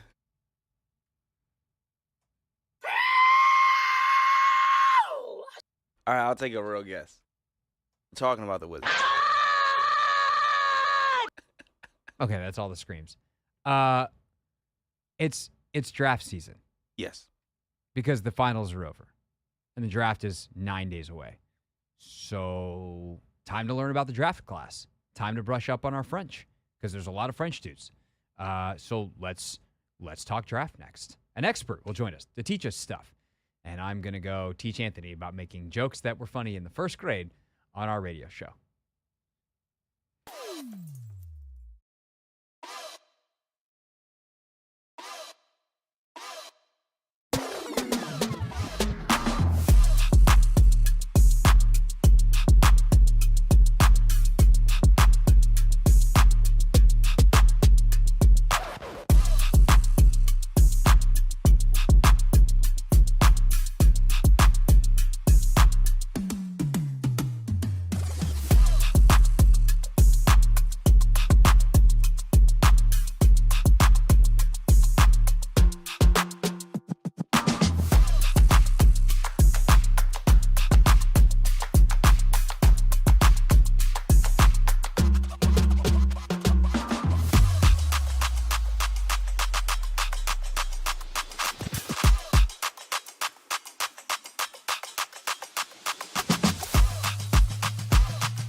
Tyler Metcalf, an analyst for No Ceilings NBA. He does the film school segments for them on their YouTube page, which are great. Tyler, appreciate it as you help us learn someone who's going to be a Wizard next week. Yeah, and I mean, now it's officially draft season for everyone. I know for some teams it's been a little longer, but this class keeps getting talked about as a bad one, but there's always talent to be found. You just have to find it. Right. That is Will Dawkins' methodology, and he's the one who's got to find it. Of course, the GM of the Wizards. So we're excited to talk to you about it. And it is always kind of a wacky bit this time of year. Like the finals end, and you're like, wait, my team hasn't been playing since April. It's mid-June. Like literally, it's been over 2 months now since the Wizards played a basketball game, and the same season in which they played their last basketball game just ended. But that's what it is. All right. So for this NBA draft, Wizards obviously have the second pick. The number one, I would say, consensus name, if we were to do a not consensus, the number one aggregated name is Alex Sarr. If you were to compile all of the big boards in all of the land, he would wind up having the highest average in terms of position. Is he number one on your board? And what are the chances you think at this point that the Hawks veer from that and he's actually available for the Wizards at 2? Yeah, so personally, he's not number one on mine. I have him at 2 on my board, but at No Ceilings, we do a collective big board, get where we compile all like 9 or 10 of our big boards, and Sarr's been number one for us all year. The really interesting thing about this year, though, specifically, is that his like actual average ranking has never been below 2. So it's ranged from anywhere from like 2.1 to 4.5, but he's always been in that top spot. And that just kind of shows you how much variance and how much different thinking there is going on at the top of this draft, where the top 10's really kind of fluid. When we talk about the number one pick, it kind of seems like the two names who keep popping up are Zachary Risacher and Alex Sarr. There's some sprinklings of Donovan Cling in there, but I think that would be kind of a surprise. I think he's kind of worthy of going number one, honestly. I have him in that same general tier, but the two names that I keep seeing popping up are Sarr and Risacher. So, as everyone at this point probably knows, if people know one thing about this draft is that it is not as talent rich at the top as it is. Like, it's a bad year to be at the top of the draft, where last year, obviously, we'd gotten Wemby, and there's some other guys that were really, really, really coveted, any of whom would probably go number one in this draft. So what is it about Sarr as this draft's number one prospect? We'll just call him that for the sake of conversation here. That is lacking compared to, I'm not even going to say Wemby because, like, duh, nobody's Wemby, but the typical top flight prospect. So for me, my hesitations come with how theoretical the offense is. The athletic tools are insane. The way he moves, it's so fluid. He runs the floor like a wing, really good footwork, really good spin moves, solid handle for his position. And, we've seen how incredible like guys like Wemby and Chet and Evan Mobley have been early in their careers. And that's the kind of hope for archetype wise when we're talking, stylistically, that Sarr will grow into, because the defense is the biggest calling card with him. The way he moves, the shot blocking, the rim protection, the kind of athleticism in all three areas of the floor on defense is very real. It's just the offense is really theoretical at this point, and he doesn't play with that same type of physicality that guys like Chet and Wemby and Evan Mobley play with, where, yeah, those guys are skinny, but they're tough, and they really play physical. They draw fouls. They rebound at a really high rate, and Sarr doesn't do that. And that's where my big concern is with him, where it's like, how physical can you be, and are you willing to be? And is that going to limit you as, can you actually play the 5, or are you exclusively a 4, or can you kind of float in between?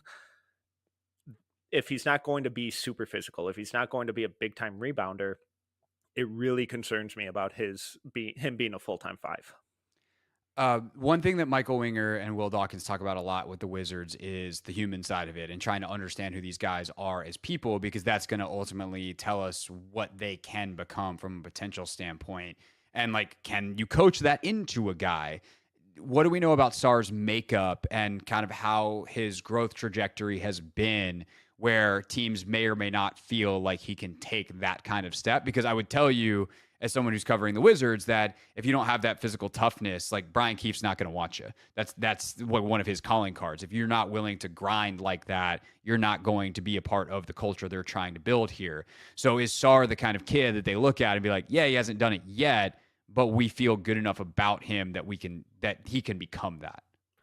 I definitely think so. I think it's in there because even when we just look at him over the past year to 2 years, he's grown exponentially. Where coming into this year, he was previously with the OTE down in Atlanta. Before going over to the NBL, he had he's played with the French national team, their U18, the U17, U19 teams for years. But he was always kind of like more of a role player and doing the little things, just kind of more so contributing on the defensive end. And when he went to the NBL, it's probably the most physical league in the world. So when I'm harping on concerns about the physicality and the strength and all that kind of stuff, it's going against some of the toughest basketball players in the world. So it's kind of understandable. And when we look at how much he's just grown over the last calendar year, I had him in the late first coming into the year because I was worried about the processing speed. I was worried about the decision making. I was worried about if there's anything even there on offense. And this year, he just got better throughout the year. So he really burst onto the scene with those showcase games in Vegas against the Ignite, where it's like, oh my God, is this Victor Wembanyama 2.0? He's not. I just want to get that on the record. He's not. Yeah. But he had that kind of performance where it's like, holy crap, he's taking these games by storm. Those performances kind of tailed off a little bit throughout the season, but that growth and that improvement was there throughout the year. So by all accounts, he's a really hard worker, really good kid. So I wouldn't have any worries in that realm. Tyler Metcalf from No Ceilings NBA is with us here on the Hoffman Show, breaking down the NBA draft. All right, to Alex Starr's countryman, Zachary Risarche. That is my best French. I've been trying so hard. The audience is like, yeah, we know you've done Duolingo. You're trying to learn French for the Olympics. It's not going well. Got it. But Zachary Risarche, 19 years old, come on really strong as of late. He had some really nice shooting performances late in his season, which was a big question for him. What does the overall scouting report look like, though, on Risarche? I'd probably say best 3-and-D wing in this class. And the big thing with him is he's always been an awesome defender. Going back to when he was like 16 and first burst onto the scene with their FIBA play, it was like, holy crap, this dude is an insane defender for, on ball, off ball, wherever. Can he do anything on offense? And for years, he couldn't. Is awful. Couldn't shoot at all. This year, first 35 games of his season, he's shooting like 47% from three on 4 attempts a game.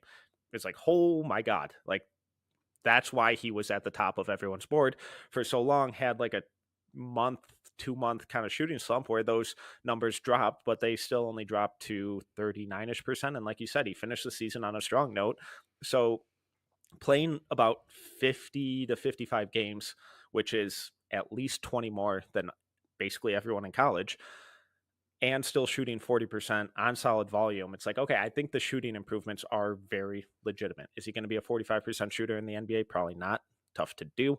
But if he's around 40%, playing awesome defense, that's awesome. I think that's going to give him a really long career.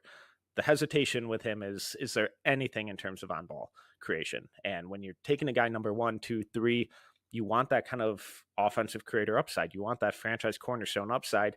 And I'm not sure that he has that. I think he has incredibly high role player upside, like a really solid number 3, number 4 guy in a really good starting unit. But I'm not sure I see that kind of all-star, all-NBA level upside. Does he have, like, I think of, and obviously this is a different player because Drew is a point guard, but like the way Drew Holiday plays with the Celtics, where he's just like running around, making stuff happen, setting screens, getting offensive rebounds. He'll flash to the high post and then just swing the ball nice and easy into the corner for a 3. Like, does Risarche have any of that to his game? Or are we talking like when it comes to decision-making with the basketball, there is basically nothing to go on? There's not a ton. And it's tough because the role that he played with Jael Borg this year was more just off ball. And the previous year, we saw a little more kind of on ball creation. When he gets out and runs in transition, he's really good. That's where we kind of see some of the footwork and decision making really shine. There are flashes of being able to attack closeouts, make a good pass. If you just look at the highlight film, there'll be some passes in there where you're like, oh, that's fun, but they just don't nearly pop up enough. You mentioned Drew Holiday. I kind of see like a lot, like some Jaden McDaniels type upside, like a bigger Contavious Caldwell Pope type of player, more of that just kind of 3-and-D. And at his size, he does have some ball skills that you can improve on. So the hope is that, in time, because he's still very young, in time, he's able to kind of be a little more dynamic as that's kind of second side creator, tertiary creator, where he can attack a closeout, dump it off, throw a lob, make a skip pass, just kind of simple stuff like that. Yeah, for sure. We talk about this and you realize just how much of a cheat code Drew was for the Celtics. You're like, oh yeah, you have a ball handler who could run an offense and be pretty good at it as your fourth guy. That's a neat trick, and that's why they hoisted the Larry O'Brien Trophy last night. Tyler Metcalf is our guest. He is from No Ceilings NBA, talking NBA draft. All right, your pinned tweet, Tyler, is your film school on one of my favorite guys in this draft. I think is a lot of people's favorite guy in this draft. That is Steph Castle. There's a lot of buzz around him in Wizards land, because he seems to fit a lot of the things that they want. He's got great positional size. He's got terrific athleticism. And somewhere in there is a shooting upside, because he's had stretches and also at the combine performed really well in the drills. And it's like, okay, can the player development program in Washington get that out of him on a more consistent basis? Realistically, once we take our optimistic glasses off, what's a realistic scouting report on UConn guard Steph Castle? Arguably the best perimeter defender in this class. Incredibly physical, definitely has positional size and strength, really showed a ton of kind of offensive versatility in the type of role that he could play this year, where in high school he was the guy. The kind of common theme with him is, oh, is he a point guard? Is he not a point guard? And in high school he was a point guard because he was a 6'6", skilled, really good athlete. Those guys tend to have the ball in their hand almost all the time, especially in high school. At UConn, he took a back seat, did all the dirty work, turned into an awesome defender, was a really good cutter, really good rebounder, really good connective passer. So the fact that he showed that he can do both of those, I'm not really concerned with whether or not he's a point guard. All I know is that I want him to be one of my primary decision makers. I want the ball in his hands. The shooting concerns are legit. He didn't shoot well this year, and for most of the year he was hesitant to shoot, and that's the kind of stuff that worries me more. As the season went on, though, the confidence got better. I don't think there's anything inherently wrong with his mechanics. There's some minor things here where it's not always the most fluid. Some stuff with the lower body needs to get cleaned up, but he's 18, 19 years old, kind of common. So I don't think the shot needs to be rebuilt or anything like some other players in this class. I just think he's a winner, and whatever you do when you throw him out on the court. You mentioned Drew Holiday earlier. If I have Castle 1 on my board, and that's because I do see Jimmy Butler, Drew Holiday upside with him, where if he does hit that peak, that's the type of player I think you're getting. He also seems, if the Wizards are for real about Jordan Poole being a part of their future, which they might have to be, because I don't know if another team is going to make the kind of trade that makes it worth it giving up on the upside of what Poole could be, he seems like an ideal fit with Poole. Like a guy that can play on or off ball, a guy that's got the positional size to make up for Jordan's defensive incapabilities. And sure, he got better as the year went last year, but from what? And so I think I look at Washington's player development ability and like how they were able to get Bilal to shoot the ball in year one. How much improvement even a guy like Corey Kispert, who was an awesome three-point shooter 2 years ago, gets in this new program that they've got, and which is even fully staffed yet. And to me, like if I'm making the pick, I have not done nearly the level of scouting. But like the more I hear about the strengths and weaknesses of all these guys, and obviously you're not going to convince me otherwise because he's number one on your board anyway, Steph Castle just seems like such a logical pick. And yet I don't feel like I've seen him mocked to Washington in any mock draft. I don't know if there's some stuff around the draft community where nobody's making that connection for a reason, or like what's the disconnect there? I think in most mock drafts, it's because a lot of people have either Sarr and Ricochet as their kind of top two guys. And if they don't have one going to Atlanta, they're like, oh, well, he's my next guy up. So let's send him to Washington because he's the next highest on my board. The other name that kind of keeps popping up there is Donovan Clingan. And I mean, when you look at the Wizards salary cap for next year, it's Marvin Bagley and Rashawn Holmes, who's probably going to pick up that player option, as I believe those are the only two bigs on the roster. Yep. Not ideal going forward. So if you're drafting for fit, which you absolutely can in this class, given the variance of it, Donovan Clingan is someone who I still have in that kind of top tier of, 4 players, and I think he would make sense. I think Castle's the best player in this draft with the most upside. So when you talk about fit too, I think it makes a lot of sense where he can kind of play that combo guard 2-1, whatever you want to call it. And guys like if they re-up Tyus Jones with, and Jordan Poole, both those guys have proven that they can play off ball. They can play kind of, a shooting guard role. You can run some inverted pick and rolls with them. We saw how OKC kind of used Cason Wallace as a roller this year. We saw how Boston just did it with Drew Holiday against the Mavericks in the finals. And Castle did that stuff at UConn too. So being able to kind of get him in the middle of the floor in those situations kind of unlocks his playmaking from the middle of the floor, unlocks the floater, unlocks his ability to get to the rim, and takes some of the pressure from him for being that outside perimeter creator all the time. And he's a pretty good defender, so it kind of covers up a lot of those woes from Poole and Tyus too. So I love Castle at 2. I love him at 1. I just think he's the best player. All right, the Wizards have one more pick, so I want to get some of your favorite, maybe end of first round guys. Tyler Metcalf is our guest from No Ceilings NBA. They do great NBA draft coverage. Tyler spending some time with us here just about a week and 2 days, or I guess not just about a week and 2 days before the NBA draft here on the Hoffman Show on the Team 980. So Tyler, Washington is that 26th pick. One, like from a value standpoint, is it worth it for Washington to try to trade back up into the late lottery, like mid-teens area? Are there guys, or is this a draft where like you're just as likely to get someone, and the NBA draft is more like this than say the NFL draft anyway, but you are more likely to just guess right at 26 than you are to really find a significant upgrade at 15, 16, 17, let's say right after the lottery ends at 14?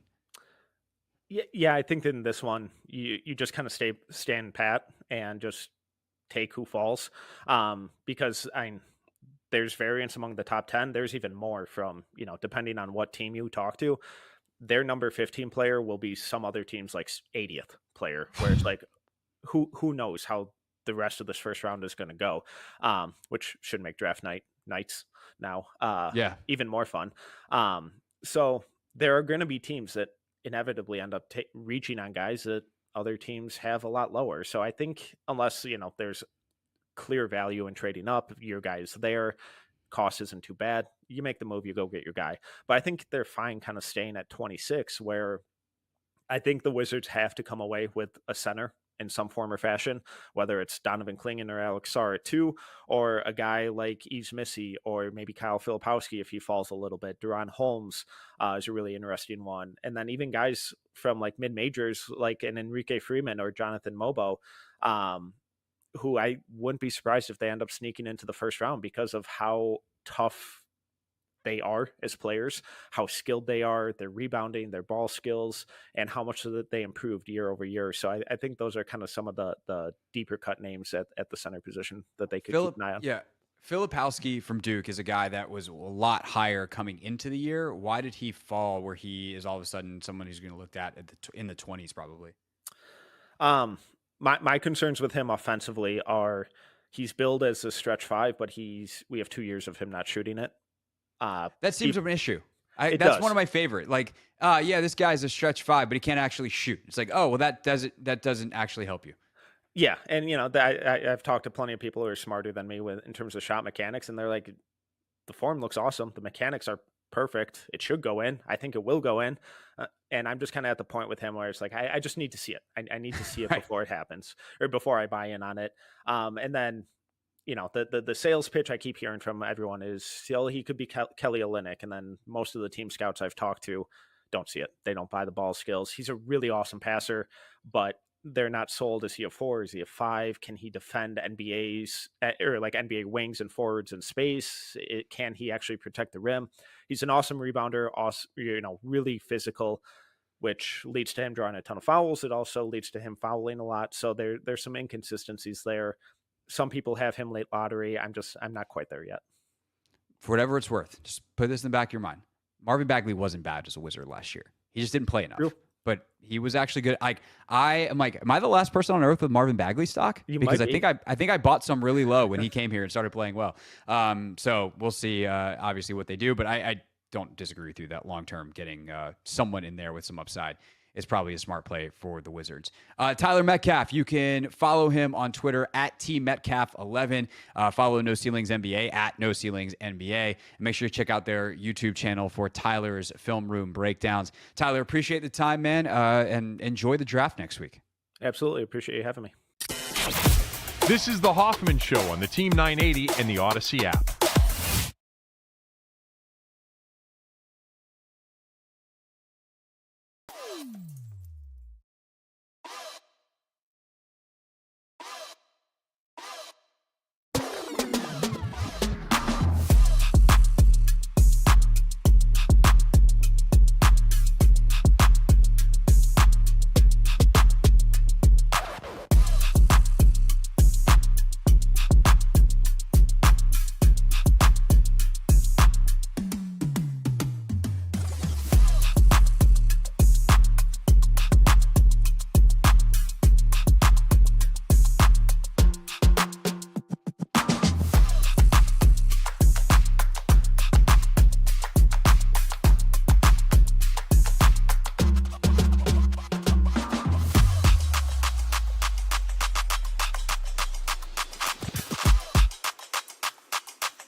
warn you, bro. It is You a did. mess in downtown Nashville every day of the week and twice on Sunday. Not even. We moved hotels the next night.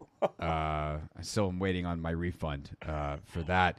But yeah, we moved hotels the second night. Wow. It was fun. You say they rely on them. We went to brunch with my buddy the next day, who is a Nashville native and has lived in Nashville long enough that he remembers when it was more than just the bachelorette capital of the world. And he's like, yeah, we're pretty much on the woo girl economy. Yeah, that's precisely what's going on. The downtown businesses cater to that. If you try to get it shut down, you're probably the one getting thrown out. It is what it is right now. It's weird, but Nashville, baby. What are you gonna do? Yeah. So I will add one more small part to this story, and this is the part, frankly, that I've been waiting to tell you all week as well. That was kind of part one. We got quality Yates reaction. Part two, as we leave the hotel the next morning to go to breakfast. Remember, the wall's very thin. So it's not going where you think it's going. But as we walk down the hallway, my dear sweet wife just starts saying in a slightly elevated volume of voice, you know, it's been proven that the later groups stay out and make noise and all this stuff at their bachelorette weekend, the higher the divorce rate in the wedding, So and also the better trash, chances, basically. and also the better chances. Wow. Okay. Okie dokie. So Rachel was pissed, basically. Yeah, she doesn't have a lot of tolerance for the woo girls.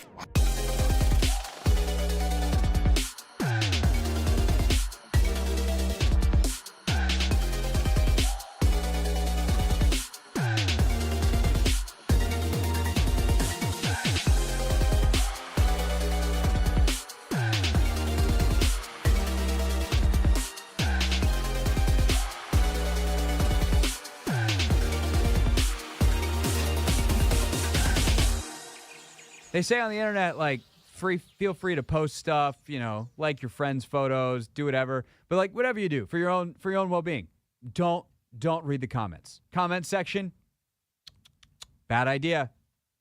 What do we do? We read those comments, baby. That is exactly what we do. That was a little bit better. I still feel like that one was a little muted. I think sometimes it feels like you build yourself up a little too much, and then sometimes you don't I ain't quite want to go go for it. screaming all the way. The thing is, though, my mic is a little lower than yours, so maybe I could have actually, did what I really. Mike set also out to do. moves. You can go, ooh. Did you know you could play tricks with a microphone? I think I'll try that next time. Okay. You want to give another shot? Or you We read those comments, baby. There we go. All right. I feel ready now.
It's the Hoffman Show. We're on the Team 980, always live as well on the free Odyssey app, streaming on YouTube at the Team 980. Final hour here on a Tuesday. We are off tomorrow in celebration of Juneteenth.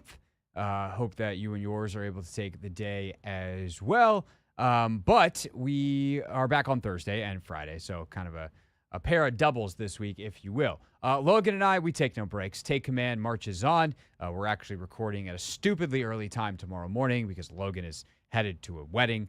So we will have a full podcast complement for you despite Logan's schedule this week. But we talked earlier today and recorded an episode of which we'll share a small portion with you now on the radio. That portion is a part of, honestly, what is my favorite, or one of my favorite offseason podcasts that we've now done 3 years running, which is our offseason divisional ranking. So we take every position group in the NFC East and rank them 1 to 4. And the Giants typically stink. Didn't change this year. Here's the quarterback rankings. It's time to take command with former NFL tight end Logan Paulsen and former Commanders beat reporter Craig Hoffman. What's up? What's happening? It's the Take Command podcast. I'm Craig Hoffman. He is Logan Paulsen. And Logan, it is time for an annual tradition. It is time for our NFC East positional group rankings. Today, we're going to do the offense. So we will rank each team's unit of quarterbacks, running backs, tight ends, wide receivers, and offensive line. We will get to the defense next week on the show. But I look forward to doing this every year. Sometimes we look really smart when we do this. Other times we underestimate that CeeDee Lamb's about to become like the third best receiver in football, and we look very silly a year later, but that's credit to CeeDee Lamb. So we will dive right in, Logan, with the quarterbacks because, well, everything always starts with a quarterback. And I actually think in some ways it's interesting, in some ways it's not. Who do you think is the best quarterback / who has the best quarterback room in the division, which really comes down to who's your QB1? And I don't know that there's too much depth talk here.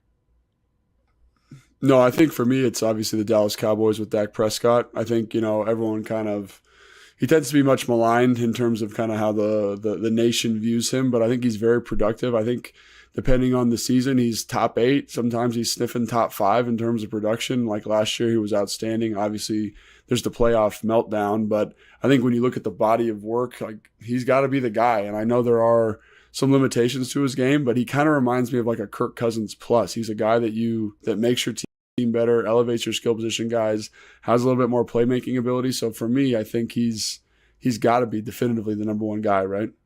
Yeah, no, there's no doubt. And I think it's something that people don't necessarily fully appreciate. And I don't know that I even appreciated how good people that study it think Dak was until the Athletic Football Show did their quarterback rankings about a month and a half ago, 2 months ago at this point. And they had Dak as like the 6th best guy in the league or something like that, 7th best guy in the league. And for them, it was, contract included plus like a 3-year window, et cetera. But basically like Derek Klossenberg from Reception Perception, who charts all the quarterbacks every year, and some of the other guys that Robert Mays had on, were like, Dak has such a level of autonomy and control at the line of scrimmage. Like he kind of has, not that he's Peyton Manning, obviously he doesn't execute at the level that Peyton Manning did, but the ability to like be in control of the offense and have the entire playbook and stuff. Like it is Manning-esque in the amount of control that Mike McCarthy trusts him to have. And that's a skill. Like that's an attribute. If you were to redraft the league, Dak Prescott's one of the first 8 guys off the board without question. He's got to obviously play better in the playoffs. And even in last year, like he had a couple really critical mistakes early in that game that dug them a hole, but he still wound up with like 400 yards in that game. He just kept battling.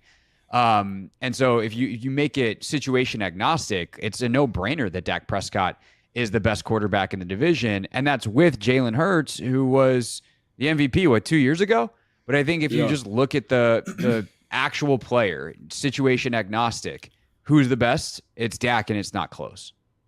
No, I'm 100% with that. I think the only criticism you could potentially levy is that the roster is kind of deteriorating around him because of the contract structure, and they're going to have to give him an extension here pretty soon. So I think that's the only thing they should have done it a year ago. Yeah, right. And again, I think the fact that he doesn't seemingly win big games is the other thing that you'd probably say. But in terms of this division, it's I don't think even, Jalen Hurts is probably the second guy, and I don't even think it's close, honestly. Like if I'm picking a team, like in that example you gave for the next 3 years, like he's the guy, emphatically the guy. So I know that people want to hate on him, but I think he's the right pick, and it helps having, great playmakers on the outside, with a guy like CeeDee Lamb and Brandon Cooks. But he makes that thing go down there, and he's a lot of fun to watch for sure. For sure. He's accurate. He's decisive. He used to be a better runner, but still has the mobility. The one thing that I think could fairly say is for the majority of his career, he hasn't really had to worry about offensive line issues. He's had such a good line in front of him. But he also gets them in the right play. And again, there's a lot of mental responsibility that he takes on that enhances who he is as a player. I do think the second guy is Jalen Hurts. I think the goal is hopefully eventually Jaden Daniels passes him, but Jaden Daniels hasn't taken an NFL snap yet. Clearly, Daniel Jones is not better than Jalen Hurts. But I think it's Hurts second, and I think it's such a critical year for him, obviously, in terms of what we think of him as a player moving forward. He's already gotten paid, so it's not like he's got to worry about that, which is nice for him. But he's got to be a quarterback that they win because of in Philly moving forward, because he got paid, as opposed to a guy that you can win with. And that delineation, I think, is where you draw the line, and especially in quarterback play of there's certain guys you can win with.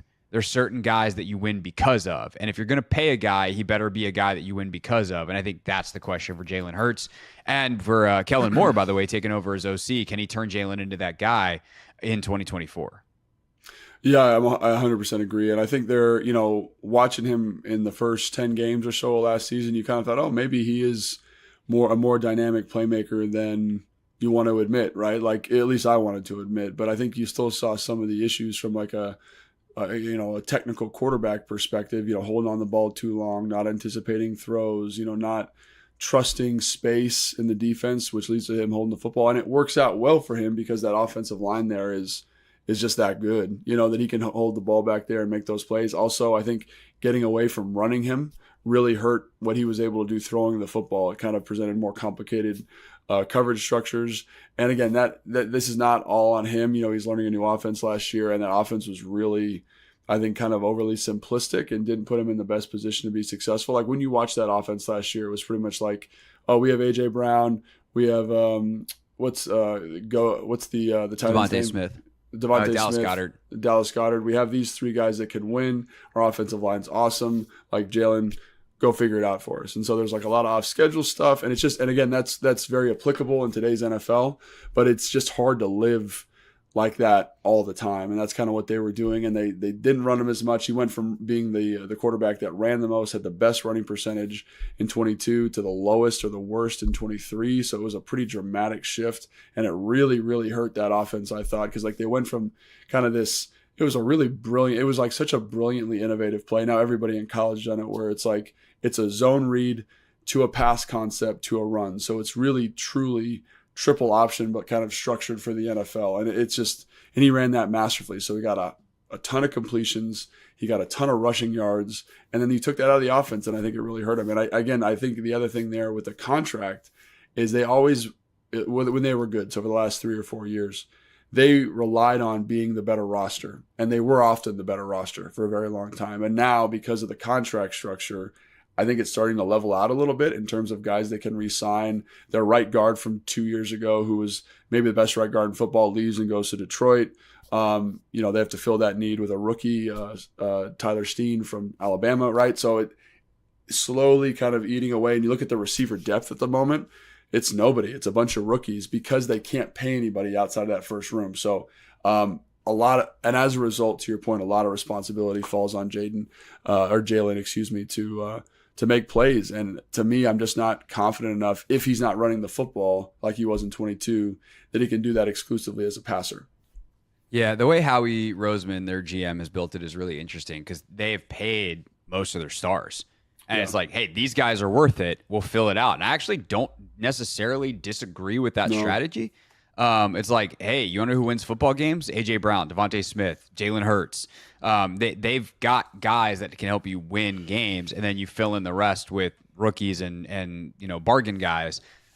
We'll see, though, because that also just eliminates your margin for error in terms of depth, like you said. We'll get to the receiver room in just a few. I think the actual most interesting discussion in terms of rankings, because that's what's really important, Logan. Where are you on podcast rankings? Is between Jaden Daniels and Daniel Jones. Presuming that Jaden is QB1 here, is he better walking in day one starter than Daniel Jones? Which feels like, I'm sure there's a lot of Commanders fans listening that are like, yeah, Daniel Jones sucks. And it's like, well, he wasn't very good last year. He was awesome 2 years ago. And let's not underrate him. Well, I know, again, for Commanders fans, it's also like, well, it depends. Is he playing us or not? But, for Jones, like, he's a solid NFL, like, starter that you can win with. Definitely not a win because of guy. Right. And by the way, his contract kind of reflects that. Like, he got paid a lot of money, but percentage-wise, to the cap compared to, like, what Hurts got or what Burrow and them are getting, it's not the same. So, long story short, or long question short, would you take for 2024 a rookie Jaden Daniels sight unseen, or what we think Daniel Jones is going to be? When you phrase it like that, I'd probably take Jaden Daniels. I mean, I have a lot. I think I'm higher on Daniel Jones than a lot of people. Because I think he does some stuff really well, especially like in 22 or whenever that was when they made that playoff run. Yeah, 22. Like the ability to run that keeper game, get to the perimeter, kind of work the high-low over there. Like, that's a skill set, and that worked. And his ability to scramble for first downs, like, I think the way they called games for him really raised the floor of that offense. And again, I don't think he's, a top 20 quarterback in the NFL, but I think I was higher on him than a lot of people. I just think when you say, if I want a guy to start my franchise or to kind of build my franchise around going into this year, it's got to be Jaden Daniels. Like, there's almost no question in my mind. Jaden Daniels on a rookie contract, the athlete, the accuracy, the mental acuity, all the potential seems to be there. I think Daniel Jones is probably better at playing quarterback in the NFL right now because he's done it for 4 years or 5 years. Well, that's kind of that's kind of what I'm asking though, is like a situation agnostic, right? I tell you need to win a game or win as many games as possible in 2024. That you don't get to keep this quarterback long term. The contract doesn't really matter. You're just like fantasy drafting for 2024, except for real football, not for fantasy points and stat accumulation. Like, which guy do you want? If I was the OC and if I was the head coach, I'd want Jaden Daniels. Like, I don't disagree. He just gives you a lot of opportunity to kind of say, hey, we can design a quarterback run game. I think he's competitive. I think he's smart. And that might be biased by what I've seen through the OTA minicamp period. Like, I've just been really impressed with how he processes stuff and how he works. And that level of professionalism is important to me. And having seen it live and in living color, coupled with what he did last year in college, it's like, I'm going to take my shot. And it's a little bit of an upside play, but not by much. You know what I mean? It's like, right. I'm projecting him a little bit, but I don't think it's like, it's like Daniel Jones is like a bare minimum starter, almost backup at the NFL level. I think Jaden Daniels, by the end of this year, we could be talking about him as a top 17, top 15 guy in the NFL, which would be fantastic for this organization. But I definitely think his ceiling's much higher than Daniel Jones for this season. And I think if Cliff and the staff, does a good job insulating him and developing him, like, I think that's the guy. I think he's going to be better. I don't disagree. I mean, I think they're different as runners. I think Jones, you can run comfortably more often, but I also think you probably want to, because I think Jaden's probably better from the pocket.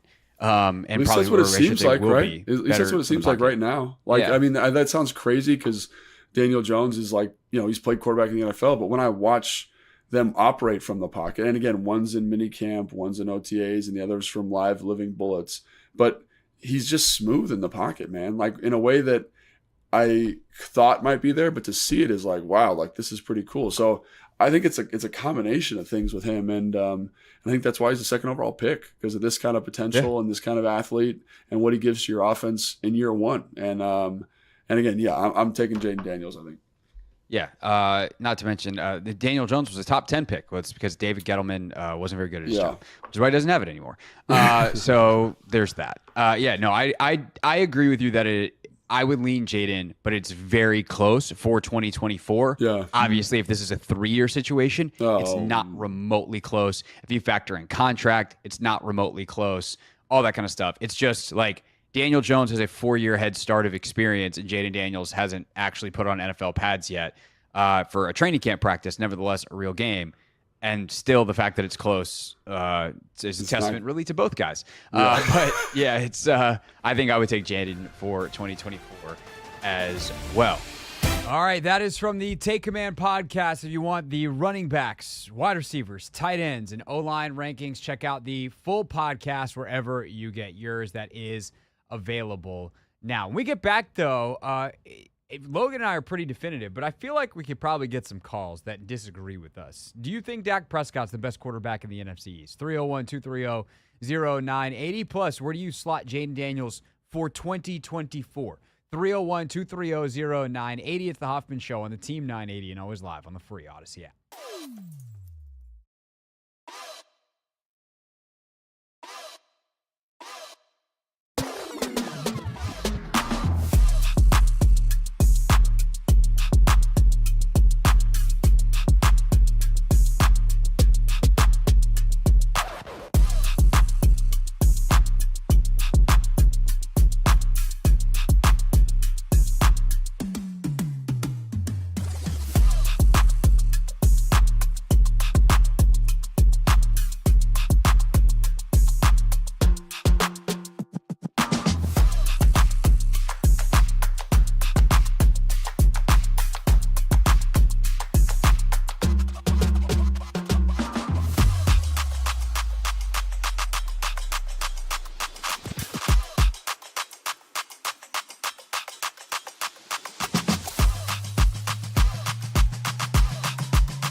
It's the Hoffman Show. We're on the Team 980, always live as well on the free Odyssey app, streaming live on YouTube at the Team 980. Again, if you want the full position rankings for the offensive side in the NFC East, who's got the best running backs, that was actually an interesting discussion.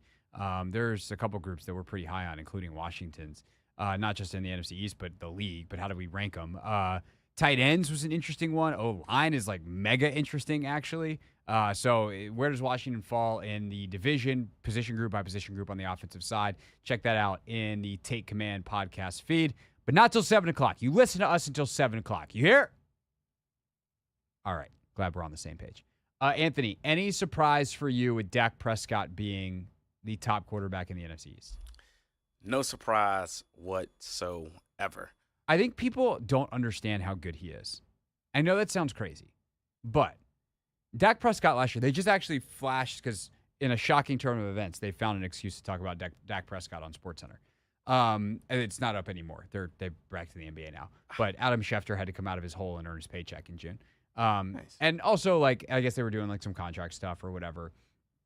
So they flash up his stats on the screen. Dak Prescott last year was 69.5% completion percentage, 4,600 yards, 36 touchdowns, 9 picks. That would be so far and away the best quarterback season in Washington history, it's not even close. Like, I truly don't know. Cousins had a couple that yardage-wise eclipsed that. No one's had 30 touchdowns since, I think, Sonny, if Sonny ever got there. But that's like a thing. That's like a stat. 9 picks is really efficient. 69.5% completion percentage. Like, are you kidding me? That's an incredible year. And that's who he's been like the last 3-4 years, except for the 1 year where he got hurt. So, like, Dak is that dude. And he's a guy you win because of, not just you win with. And I think the big question for the other guys in the division is, can they be guys like that? Jalen Hurts, for as good as he was 2 years ago, is much more of a win-with guy than a win-cause-of guy last season. Even when they were good. Like, he's throwing it up to A.J. Brown. A.J. Brown's making plays. Devontae Smith. They didn't run him nearly as much. I think if you get back to running him, he's a guy you win because of. And what happened was they stopped running him a ton last year, and he went from one of the highest percentages of running, if not the highest, to the lowest in the league in terms of runs. And all of a sudden, they got a lot more complex defensive structures, and bang, bang, your passing efficiency drops. They can't figure anything out in the back half of the year. Their defense obviously was not nearly as supportive, and all of a sudden you're like, yeah, okay, well, I hope we didn't make a huge mistake paying him top-of-the-market quarterback money. At least when the Giants paid Daniel Jones, they paid him to be mid-tier guy. And boy, is he, as mid as they come. But I think then the question is, like, where do you, if we do agree, though, that Jalen's still obviously better than Jones of the veterans, where do you slot in Jaden Daniels for 2024? Logan and I both landed on him being third. We'd rather have him than Jones and take a flyer on the upside. That might turn out to be wrong. Not that I still wouldn't take Daniels in the future, but if, like, Jones is what he was 2 years ago and Daniels has any modicum of rookie struggles, like Daniel Jones 2 years ago was a very good football player. So it's not a shot at Jaden by any stretch. It's just like, hey, Daniel Jones was good once. And then other than that, it's only when he plays the Commanders. So I would take Jaden third. Would you do that as well, or are you not ready to do that because he is a rookie? No, I would take him third. I'm not a firm believer in Daniel Jones, except against the Commanders. That's where he's excelled every time he's so annoying played us. But going back to Dak, I think a lot of people don't want to give Dak the respect he deserves, and I think I can sort of kind of compare him to Jason Tatum to an extent, because again, Jason Tatum, he would get to the Eastern Conference Finals. He would get he will be a first team All NBA. He would get those like individual recognition and awards, but the thing that matters the most is, you know, winning the big games. And Dak, he'd have all this regular season success, and then those big games he just wouldn't, you know, show up for, or he just wouldn't win. And I think that's why people don't want to necessarily give Dak the credit he deserves, because we've seen this before. We've seen you go out here, win 13, 14 games, but we haven't seen you win those big games, get to an NFC championship game, things of that nature, or Super Bowl, because that's what matters the most. Yeah, no, definitely. You've got to perform better in bigger games if you're Dak Prescott. There's no doubt about it. But even last year, like, he has some catastrophic turnovers early, and he keeps on fighting, and he winds up with 400 yards in that loss to Green Bay. I think was the total number. So, I mean, he kept on fighting. The problem was defensively. Don't look at who the DC was.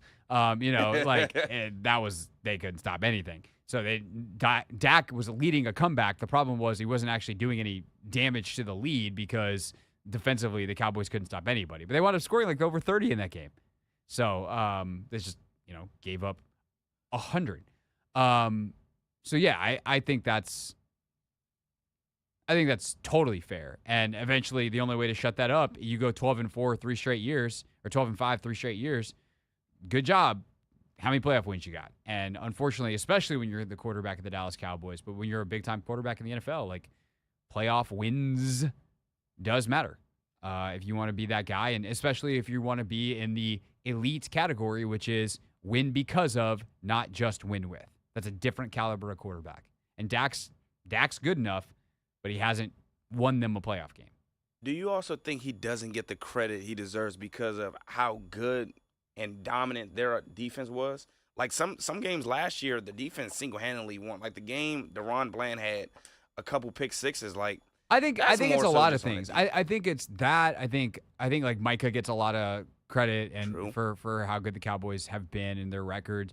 I also think that people look at Dak and they're like, yeah, but he's been babied by which their words, not mine, babied by a great offensive line. He's never actually had to struggle. And it's like, okay, well, how good has he been? He's been amazing with it. And because he's a former, fifth rounder, the way he took over for Romo, people have always just kind of seen him as this underdog, and they can't accept the fact that he's like actually, especially because he has never broken through in the playoffs to kind of bust out of that mold. People don't accept him in the way that they've accepted even like Russell Wilson. Because Russ won so early in his career that he never had to face some of the type of criticism that Dak's faced, even if Russ has certainly faced his own as things have gone on. Yeah. It's the Hoffman Show. We're on Team 980. We're always live as well on the free Odyssey app. And when we get back, the Celtics winning and Jason Tatum's role in it got us to thinking, who are the current 5 best players in the NBA? It's harder than you think. We'll rank them next.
It's the Hoffman Show. We're on the Team 980, always live as well on the free Odyssey app, streaming live on YouTube at the Team 980. So Jason Tatum wins his first NBA championship, and I was thinking about the league and kind of how it sets up moving forward. And traditionally, champions have one of the 5 best players in the sport on their team. And this Celtics team is so freaking good that they might have 5 of the best 30, 35, 40 certainly in the league, with Porzingis and Jaylen Brown and Derek White and Drew Holiday joining Tatum, who, even though Jaylen Brown won Finals MVP, and Jaylen Brown is spectacular and probably one of the best 12 to 15 certainly in the league. Like, I say that conservatively. He might be even better than that. Tatum's still the best player on this team. And so if I think about who could potentially beat the Celtics moving forward, I would probably pick a team that has one of the 5 best. But is Tatum actually one of them? So, Anthony, it is time for some rankings. Who do we have as the 5 best players in the league? Do we want to count up or down? I think it's easier to count up. I agree with you, because I think I'm going to struggle with my last couple here. Yeah. And Tatum's definitely in the discussion. We'll see where I land. But number 1, I'm not saying it's easy, but I actually have an answer. It's easy. Number 1. Who's your 1? Jokic. No, it's not easy. Ooh! Because when he was healthy this year, Joel Embiid was the best player in the league. Yes, he was. And if he had been able to sustain enough games to win MVP, to be eligible, he'd be the 2-time reigning MVP. And I know the playoffs haven't been kind to him, and he hasn't been great in the playoffs and all of that. But offensively this year, he was putting up, and from a points and rebound standpoint at least, he was putting up numbers from like a per minute type of thing that we haven't seen since Wilt. Yeah. Anytime you're in a conversation for statistics with Wilt, like we've entered a different stratosphere. And he's also one of the best defensive players in the league as a rim protector, a guy who can switch. He can do a lot of different stuff. So I think Embiid's the best player in the league. I think there's a bucket of 3 there at the top, and and your guy Jokic is in there too. Are we not going to factor health in this though? If you want to and you want to give it to Jokic, that's fine with me. Like I have no qualms. I mean, the thing is, Embiid for me was probably number 2 anyway. Okay, so I feel like I have to put Jokic 2. Okay. So number 2, Jokic. Number 2 for you. I'm gonna go Embiid. Okay. Embiid is my number 3. Who's your 3rd? I'm going to go Giannis, and I think he would have something to say about the number 2 spot if he also wasn't banged up. I factor injuries in like these, but I think those 3 players are the best 3 players in the world. I think Jokic has gotten so disgustingly good offensively that he gets to be ahead of Giannis. But I was also the same person that a year ago after Jokic won the title was like, look, I know everyone's going to say he's the best player on the planet. I still think it's Giannis. But Giannis wasn't as good this year. He battled some injuries, and these things are fluid. And Jokic was just so freaking good again. I just think Giannis is a two-way player. He's one of the 5 best offensive players probably in the sport. With his ability to do a million, well, maybe not one of the best 5, one of the best 10 offensive players in the sport, and one of the best 10 defensive players in the sport. And Embiid's the only other guy that can say that. And that is worth a lot to me. So I would say Giannis is, like, those 3 to me are the top tier. And I think it's interesting that they're all bigs. I think it's interesting that the guy who's ultimately going to supplant them in Wembanyama is also in that category. European big who can do everything. But I think those 3 for right now. 4 and 5 is where 4 actually isn't that hard for me, to be honest. 5 is where things get impossible. So, number 4. 1, 2, 3, Luka. Okay. We're on the same page there. Luka Doncic, offensively, his ability to just completely take over games. He's a good enough rebounder that he's not a 0 on that end. He showed in Game 4 that, like, when he locks in on that end, he can actually play a little defense. He's got to become way more consistent. And that thing is the thing that keeps him out of the top 3. I know that Jokic is not exactly like the world's greatest defender, but Jokic has figured out how to be good enough on that end that, well, the Nuggets won a title with him. Luka's still ascending, though, and that's the scary thing, is this is a guy that has been one of the best players in the world since he's been 16 years old. And I know that sounds crazy, but like Luka at 16 was competing in Spain, and at 17 was the MVP of the ACB, the Spanish league for Real Madrid, which is the second best league in the world behind the NBA. That's how good that league is. And at 17, he was the MVP. Typically in Europe, 17-year-olds, like you have these draft prospects that average 5 points a game in Europe because the coaches don't play kids over there.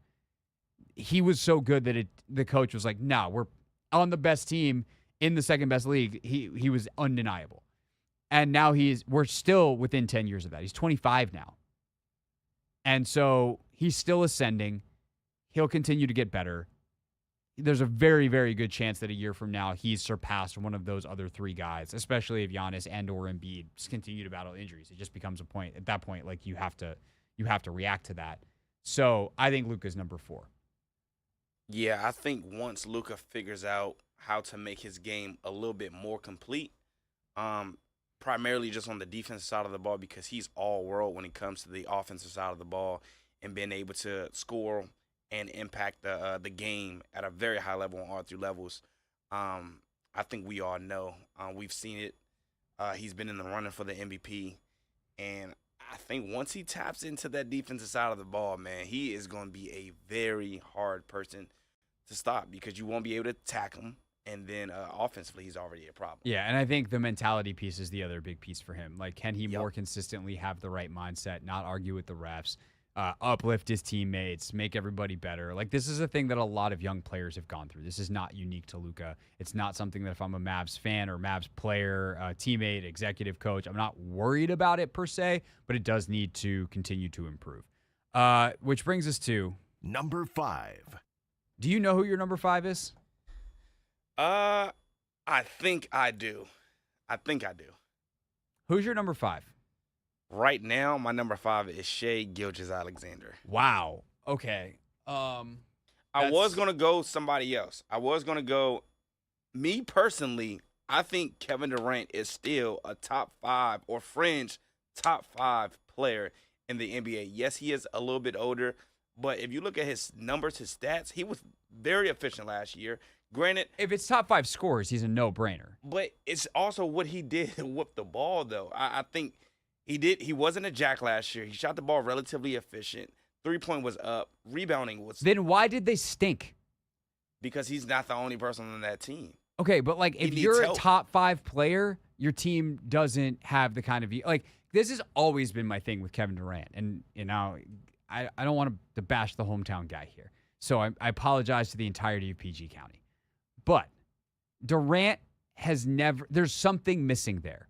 And 15 years into his career, he just doesn't elevate, and never has elevated his teammates outside of his otherworldly and spectacular play. But Kevin Durant has been a scorer. He got elevated in Golden State with playing to the mentality that they had, not that he brought. And I don't mean to diminish Kevin Durant as a player. He's a first ballot Hall of Famer. Like Kevin Durant's over the last 15 years and figure out how to build around him. But you also have to realize like you need very specific things around him because he's not the leader and the defensive presence and anything other. Like Kevin Durant wants to show up and hoop. And that's fine when you hoop as well as he hoops. But being a top 5 player is more than that. And he doesn't have the other stuff. And the results are self-evident. So that's Durant's a non-starter for me. But that's been a long time take of mine.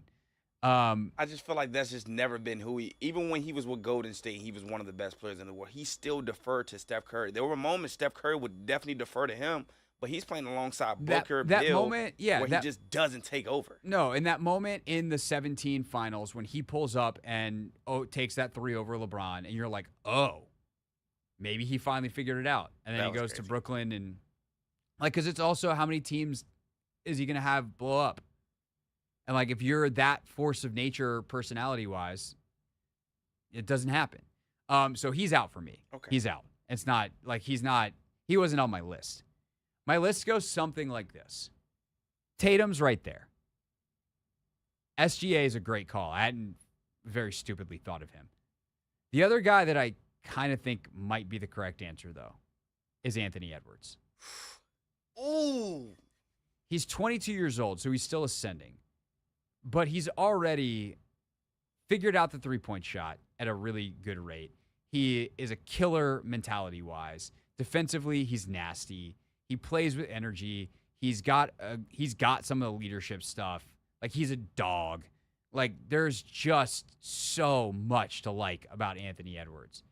Those are the three that I think it's between. I'm sorry I'm saying it again, but there's a very good chance a year from now Wembanyama's in this discussion. And that possibly Wembanyama has ended the discussion. I think he could be that good that soon. I don't think the other guy that I would consider is Steph, but I think Steph finally took the half step back that removes him from this conversation this past year. I know a lot more of the Warriors' struggles are about everybody not named Steph Curry, but I do think Steph has very, very slimly exited this conversation. Those are the three guys that I can't decide between, is Tatum, Let me help you. SGA, Ant. So I love Ant.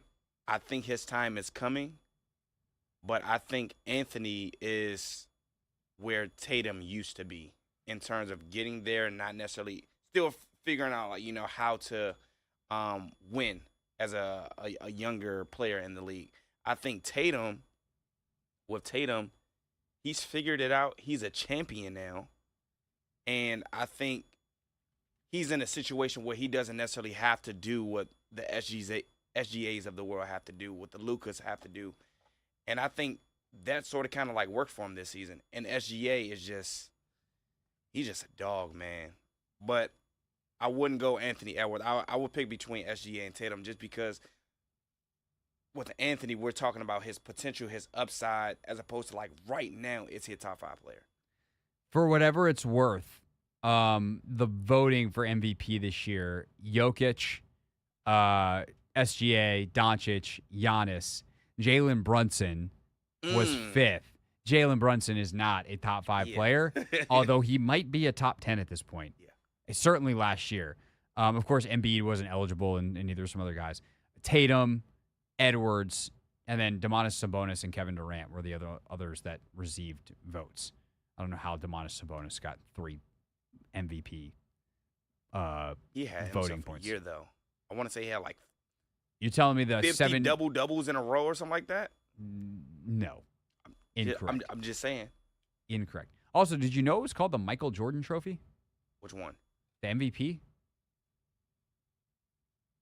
That's something I learned right now on. I thought it was the Bill. Oh, you talking about this year's MVP? Yeah, no, the MVP in general. Oh, the regular season. I did not know that was called the Michael Jordan Award. Neither did I. And look, you learn something new every day. Yeah, apparently you win the Michael Jordan Trophy for being the MVP. Rookie of the Year is the Wilt Chamberlain Trophy. Depoy is the Hakeem Olajuwon Trophy. Sixth man is John Havlicek. Most improved is the George Mikan Trophy. Still a naming rights for the Clutch Player of the Year. That feels like it should be the Jerry West Award. He was, after all, Mr. Clutch. Wow. But, that's all according to Basketball Reference. Nice. Learned something new today. All right. That's our top 5. It's the Hoffman Hold Show. on. Did you pick Tatum or SGA? Tatum. Okay, Tatum's in your top 5. I will give Tatum the nod. I think the shooting is the separator for me. But we'll see what happens next year. It's the Hoffman Show. We're on the Team 980. We're always live as well on the free Odyssey app, streaming live on YouTube at the Team 980. We get back, we wrap up the show with real things, real people said in real microphones.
It's the Hoffman Show. We're on the Team 980, always live as well on the free Odyssey app and streaming on YouTube at the Team 980. Tomorrow on the show, I don't know.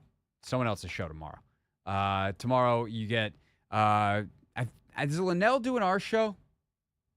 I don't know. Tomorrow it's Juneteenth, so we're not here, and we'll be back on Thursday. And I think Clinton might join us Thursday or Friday. Got all kinds of stuff that we're working on. So find out Thursday or Friday. Anthony, anything else from a housekeeping standpoint that we should mention before we play the Real Things ditty and get up on out of here? Enjoy, being off tomorrow. Well, most people. Some people do have to work tomorrow. Yeah. Including my dad. That's not okay. I know. Gotta get Big Tony off. That's not cool. I'm also kind of working tomorrow. Logan's going to a wedding Thursday, and they're leaving tomorrow. And before they leave, we're recording Take Command that'll be out Thursday morning. So every single person listening, Thursday, you better wake up first thing and listen to Take Command when it gets in your feed. Because if I got to get up at 7 a.m. to record this son of a gun tomorrow, you damn well better listen to it. We better, Thursdays. 7 a.m.? Thursdays Take Command better be the most listened to edition of Take Command we've ever done. We're gonna talk about the evolution of Dan Quinn's defense. Why? So 7 a.m. is what time you're recording, so you have to wake up at like 6 a.m.? No, I'm gonna wake up at like 6:55. Are you kidding me? Okay. I'm gonna wake up at probably 6:50, go downstairs, make a coffee, come back up, pretend to be awake for the first 20 minutes of the podcast, and then I'll actually be awake for the last 25. Do you have to do anything to your hair? Make sure it doesn't look terrible. Okay. Or put on a hat. Thinking smarter, not harder. Always. Real things. We're not going to be sucked this year. Real people. 5 and 11. Not very good. Said into real microphones. The culture is actually damn good. Alrighty, it's a championship edition, which is not as good as the parade edition. The parade edition of Real Things is always the best edition of Real Things, but a championship edition's not bad. Part of the reason that the Celtics are champions, perhaps the biggest reason, is because Jaylen Brown went all in on Luka Doncic, mic'd up last night. I get 3 a day. I'm gonna make the next one. I know you will. Yeah, it's there. If Luka give it up, I'm not letting him get it back. Yep. You know what I mean? If you want to get the ball, bring it up yourself. That was Jaylen Brown's mentality. If you want the ball, you better get it when it gets inbounded, because I am not letting you get the ball back. And by the way, if you do happen to get the ball, I'm going to make your life miserable. Jaylen Brown, your NBA Finals MVP. Jason Tatum, he very well could have been the Finals MVP by the end of the series. One of the first people he found was his son Deuce after the final whistle blew. And here's what Jason Tatum said in the press conference about that moment and what he told his son after the game. Jason, I'm curious to know what you said to Deuce after this, but I guess I'm more curious, what did Deuce say to you? He told me that I was the best in the world. I said, you damn right I am. So we know where Deuce's top 5 is. Definitely got Pops in there, and it's number 1. Do you think Jason Tatum tried to go viral yesterday?